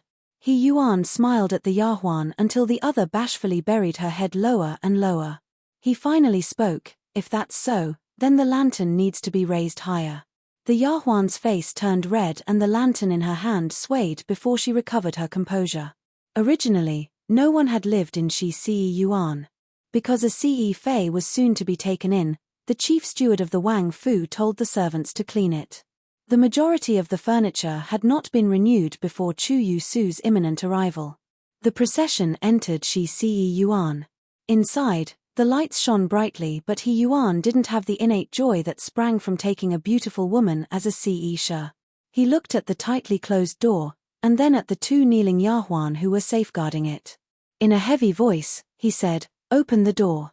"Yes." One of the Yahuan bowed and gently pushed open the door. He Yuan stepped inside and past the shelf of many treasures to see Chu Yusu sitting on the bed. She was wearing a light-colored girdled dress. The girdle was pale green in color. Her head was bowed, revealing a pale neck. She did seem to have some beauty. He Yuan stood next to the shelf and motioned for everyone inside to leave before slowly moving forward. Wang Yi, Chu Yusu stood and bowed. Her movements were graceful and subtle, acting more like a daughter of an educated and noble family than his own Wang Fei, Qin Shi. Was beauty waiting for Ben Wang? He Yuan raised her chin with his index finger, his thumb curling at her lip. "Each minute of the spring night is worth 1,000 gold pieces. We shouldn't waste any more time." He didn't wait to hear Chu Yusu's thoughts before pushing her onto the bed. The piercing pain erupting in the lower half of her body made Chu Yusu spill hot tears.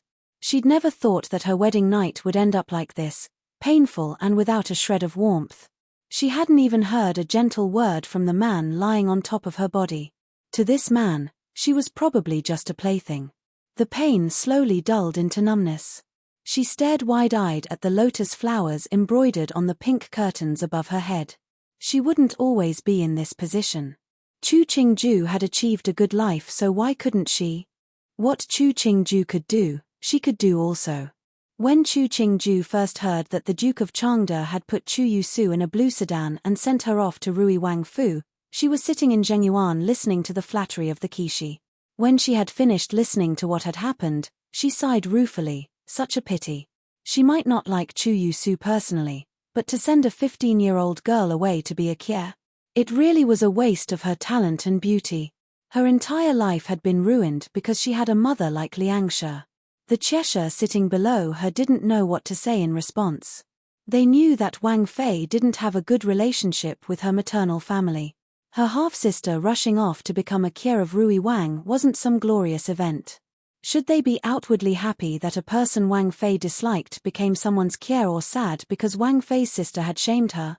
Jiang Yongyu glanced at Wang Fei and saw she wasn't angry yet she wasn't happy. She looked regretful. Jiang Yongyu's thoughts switched tracks and she said, Kie heard that Chu Sanxiajie is talented and beautiful. No wonder His Highness Rui Wang would fall in love with her. He Yuan was the type of person who saw women as just playthings in his heart. There was no such thing as love in his mind. She smiled helplessly. If it was like that, then this match would have been good. Some people want to be a Kie. Who can stop them? Ping Zijin smiled mirthlessly as she spoke, momentarily forgetting that she too was a Kie. Chu Qingju glanced at her. She felt too lazy to argue and lightly remarked, Ping Shiqie should think about her own identity before speaking. She then told the Shiqie to leave. When Ping Zijin came out of the Zhengyuan, her face still hadn't recovered. Now that she had been demoted from Ce Fei to Shiqie, the people who had fawned over her in the past were nowhere to be seen. Even the other Shiqie beside her didn't want to talk to her. She hated seeing the disdain Chu Qingju had towards her, but she was helpless. She had no favor and no status. If Chu Qingju wanted to move against her, it would take only a few words. What could she do in return? The news that He Yuan took a Kie quickly spread throughout Jing City. The imperial censors who had already been opposing him redoubled their efforts to impeach him. It seemed as though they would not rest without defeating He Yuan. Even Qingde Emperor was angry this time and summoned He Yuan to the palace. He looked at his child kneeling in front of him with a bowed head and thought about his adorableness when he first learned how to talk and walk. His heart softened in an instant. Using a handkerchief to muffle the sound of coughing, he asked a few seconds later, Zhen thought you were young and inexperienced, so Zhen tolerated you at every turn. Who knew that you would commit a thoughtless action? Do you not know the discontent that the entire court feels towards you? Chen only took a woman. It has nothing to do with them. He Yuan raised his head to look at Qingde Emperor. Fu Huang, these people are purposefully attacking Chen. No matter what Chen does, they will always find an excuse to make things difficult for Chen. There's no difference whether or not Chen actually committed it. Qingde Emperor saw He Yuan's face had turned slightly red with anger. He coughed several more times before asking, how could the entire court be deliberately opposing you? Yuana, you are not small anymore. Think before you act. Even Zhen cannot do whatever Zhen pleases. He Yuan's face darkened but didn't say a word. Zhen knows you have a fiery personality. All these years, there hasn't been any criticism. Zhen only thought that after you grew up, you would understand and change. But after seeing your conduct becoming even more outrageous, Zhen hurts inside. He gave a sigh, stay in your fu and reflect. If you do such things again, even Zhen cannot protect you. Fu Huang is the son of heaven, the master of all the people in the world. Do you have to consider other people? He Yuan looked at Qingde Emperor and asked with a hint of defiance, the entire world is yours. Why do you have to take their opinions into consideration? Qingde Emperor looked at his most beloved son. A beat later, he said, you shall go back and reflect. Leave now. Chen asks for leave. He Yuan saw Qingde Emperor's expression wasn't good, and could only bow and leave. Coming out of Tianqi Palace, his face became progressively angrier. If he was the emperor, he would control all the power. He didn't need anyone ordering him about. If they didn't want their position, there would be hundreds of thousands of people who did. He wouldn't get threatened because of these matters. After all these years, Fu Huang's personality was still soft, so he allowed the people in the royal court to push him around. Yo, San Di is leaving the palace? He Qi had a smile on his face as he strode towards He Yuan. Seeing the ugly expression on He Yuan's face, his smile became even brighter. I heard that in 2 days, Sai Di is being transported back to Jing for his recovery. What does San Di think? Whatever Dag thinks, I will also think. He Yuan raised his chin, his eyes full of disdain as he looked at He Qi. Did you think that you could jump up in order to push me down so you could climb even higher? Dream on. A scornful smile appeared on his face. He Qi didn't become angry. He only came up and patted He Yuan's shoulder. He lowered his voice and said, to climb up or not is not important. If San Di falls down, Wei Xiong would be even happier. He straightened and said with a smile, that year, San Di and this brother were playing together. San Di tripped and caused Ben Wang and Mu Fei to kneel at Jiaoxiong Palace for an entire night. Don't forget it. We all rely on our abilities. If Dage and Wen Gui Pin had the ability, why would you ask for mercy in front of the doors of Didi and Mu Fei's palace? He Yuan raised his lips in a smile. Of course I wouldn't forget such a matter. It was such a good show in the past. He Chi's smile became darker. He stared icily at He Yuan. Pray towards the heavens that you would see an entire lifetime of good shows. Dag doesn't have to worry about that. He Yuan raised an eyebrow and looked towards the palace gates. Farewell. He Chi watched expressionlessly as He Yuan left the palace and a thin sliver of icy mirth appeared on his face. Arrogant people died quickly. He wondered if the other would be as arrogant at the time of his death. Around the corner, He Hung smiled as he saw his two brothers part ways. He turned and said to Minghe behind him, Ben Wang's Dage and San Di have such good relations. To have harmony between sons of the imperial family, it is a lucky event. Minghe responded with a smile. Of course it is a lucky event. He Hung rubbed his chin as he smiled. Remembering that Laro Sai was coming back to Jing in 2 days, he ordered, after returning to the Fu, remember to let Wang Fei prepare some healing and blood-enriching medicines. Minghe acknowledged the words with a bow of his head, realizing that Wang Yi was preparing it for Cheng Wang. He said, Wang Yi doesn't have to worry. Nukai remembers that the Fu stores has many rare blood-enriching medicines. Cheng Wang will certainly recover quickly. He Hung nodded. He turned and went inside the carriage to return home. At the Fu, he walked towards the Zhengyuan to eat the evening meal as was his custom. As he entered the main gate of Zhengyuan, he detected the distinct smell of medicine. When he looked around and saw the Zhengyuan's servants moving back and forth as they sorted out the medicines. It was a busy scene. When the servants saw him, they stopped what they were doing and bowed in greeting. No need to bow, just perform your duties. He Hung went inside the room to see Chu Qingju writing, her head bent. As he moved closer, he saw that she was writing several lists of medicines. All of them seemed to contain good items that would help improve a person's health. Wang Yi has returned. Chu Qingju raised her head to glance at him before returning to her writing, not even bothering to stand for greeting. This is all in preparation for Sai Di. He Hung glanced a few more times at her characters that were only neat, not beautiful. We have a good variety here. There are only 2 months left before the wedding of Sai Shu and the girl from the Luo family is held.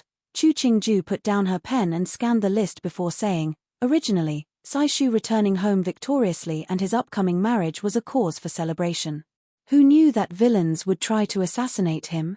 Thankfully, he is in no mortal danger, but what good is that if he doesn't have a healthy body? He Hung just realized that the date of marriage was almost here and the spring examinations were also about to begin. When Fu Huang had sent Sai Di to investigate the case, did he think of Sai Di's impending nuptials? Maybe he did think about it, maybe he didn't. But he was certain of one thing, for He Yuan, Fu Huang could overlook anything.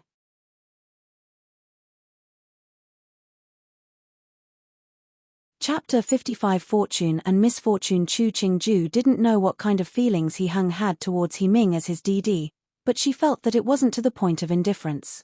Chu Qingju was only certain that his desire to see He Ming recover and regain a healthy body seemed sincere.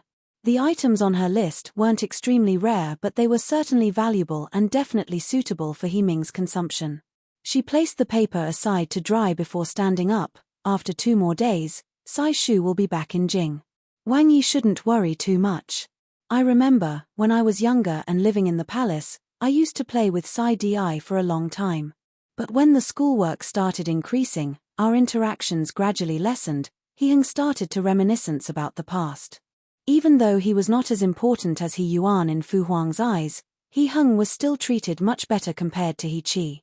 Out of his 4 brothers, the most neglected one was He Ming. As we grew up over the years, the feelings have diminished, but we're still brothers, so there is some lingering camaraderie.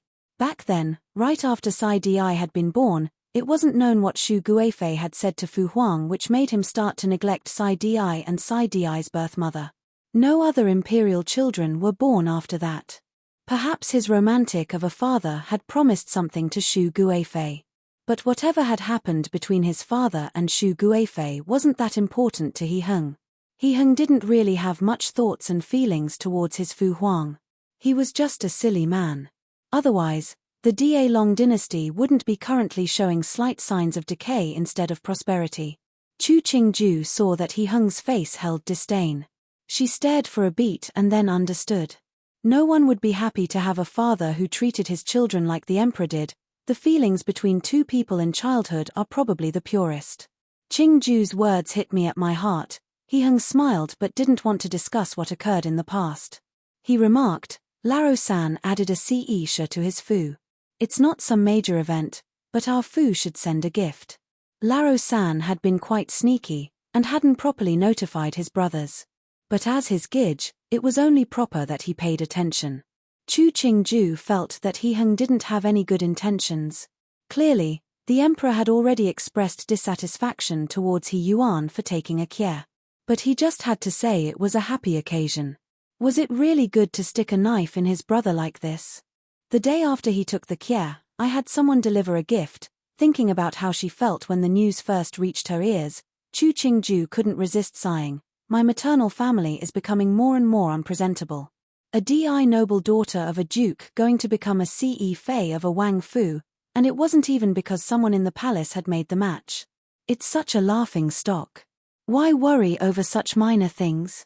You are my wife, therefore you are of my Duan Wang Fu.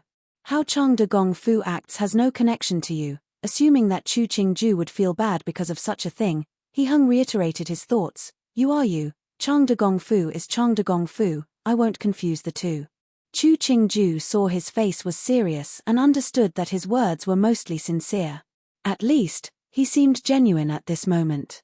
And if his attitude somehow changed in the future, well, that wasn't something she could control. Wang Yi treats me well, I know. Leaning her head on Acta's shoulder to disguise the calm in her eyes, like I said before, being able to marry Wang Yi was my good fortune. The women who married He Heng and He Ming would be slightly more fortunate than the other two He brothers. He Chi's wife would be forced to become an obedient steward. Marrying He Yuan would most likely be the biggest challenge in any woman's life. Disregarding the fact that He Ming had an honest and generous personality, He Heng might have a deep and complicated mind, but he didn't have that attitude of He Yuan where he used the bottom of his foot to look at women. This was a lucky happenstance of her time travel. Gently patting the back of the person in his embrace, He Heng felt an unspeakable joy in his heart. It wasn't that he had never seen beautiful women before, and this woman certainly wasn't the most beautiful woman, but he felt that she was a perfect fit for him. Even with her small temper and occasional cheating at Weiqi, in his eyes, that was extremely attractive. Suddenly thinking of the phrase beauty is in the eye of the beholder, He Heng couldn't help but smile. No one would believe it, and even he was surprised that a man like him could feel that rarest feeling of them all for a certain woman. If he really did fall in love, then wouldn't everyone else in the world be romantics? Maybe it was only because that he felt she was good and thus she appeared beautiful in every way. Maybe after some time, she wouldn't be any different from the other women in the Fu. Loosening his grasp of the woman he embraced, He Heng raised his hand to pinch at her soft earlobe. After Sai Di returns to Jing, I'll take you to that estate in the suburbs to soak in the hot springs. Chu Qingju gave a smile. That will be wonderful. After a few more days, the apricot, peach and pear flowers will have all bloomed. We could go sightseeing outside the Fu. All right, we'll have them prepare some barbecue. It will be a picnic. He Heng didn't blindly follow the rules. During his leisure time, he enjoyed his life. When Chu Qingju mentioned the blooming flowers, he immediately thought of a picnic. That's a good idea. Chu Qingju clapped her hands. Hot springs, barbecue, flowers. It would be a great experience. He Heng saw her face was full of joy and couldn't help but laugh.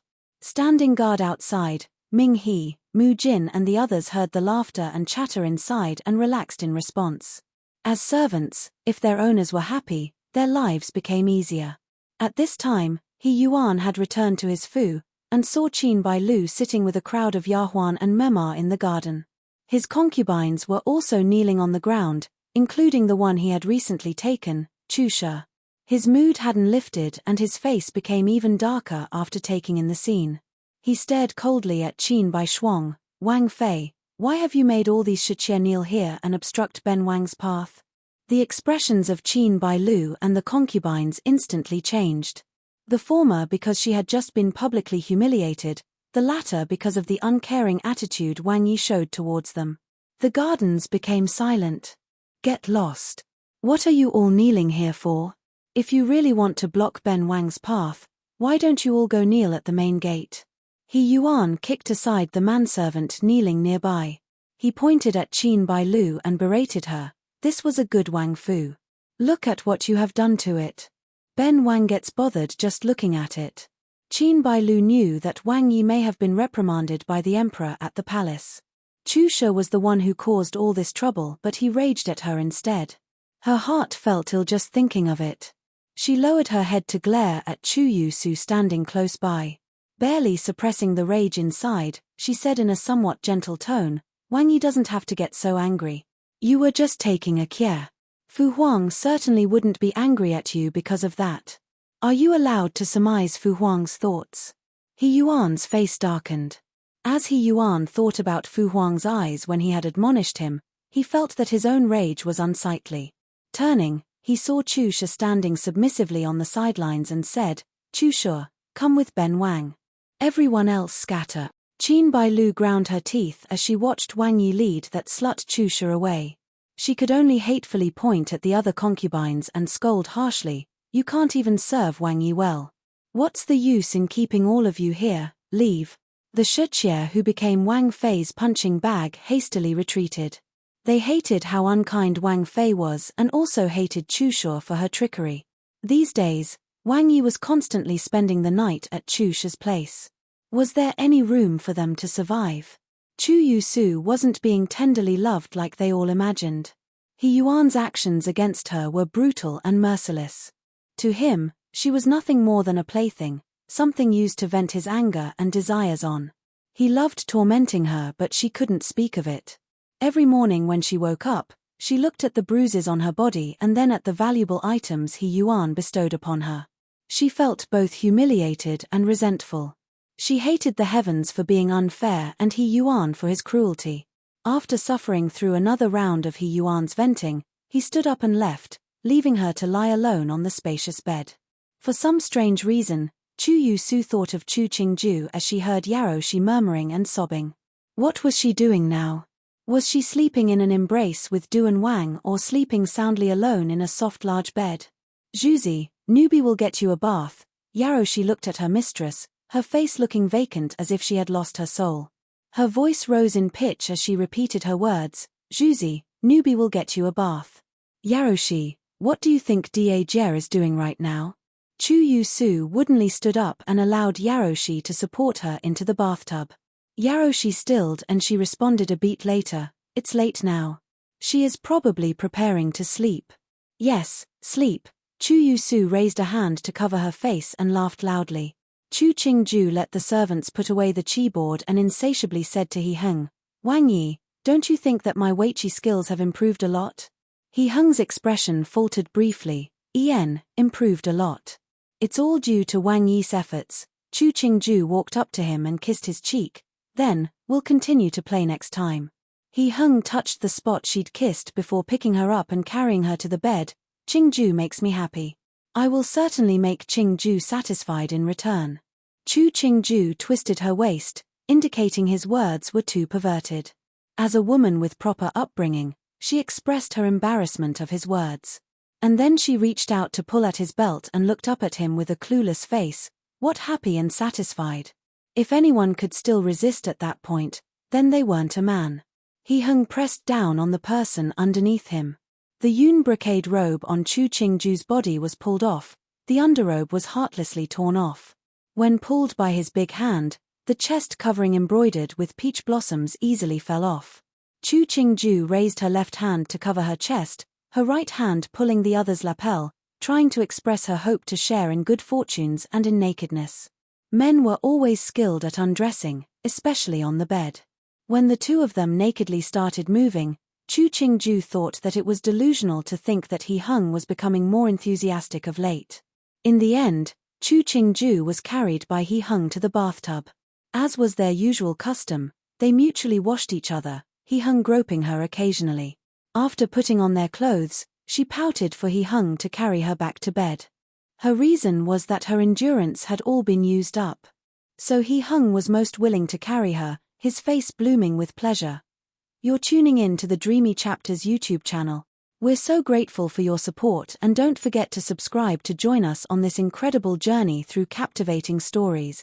Your generosity through donations truly makes a world of difference, as it's the primary source of revenue that allows me to expand and enhance this channel for you. Thank you from the bottom of my heart for being a part of this adventure.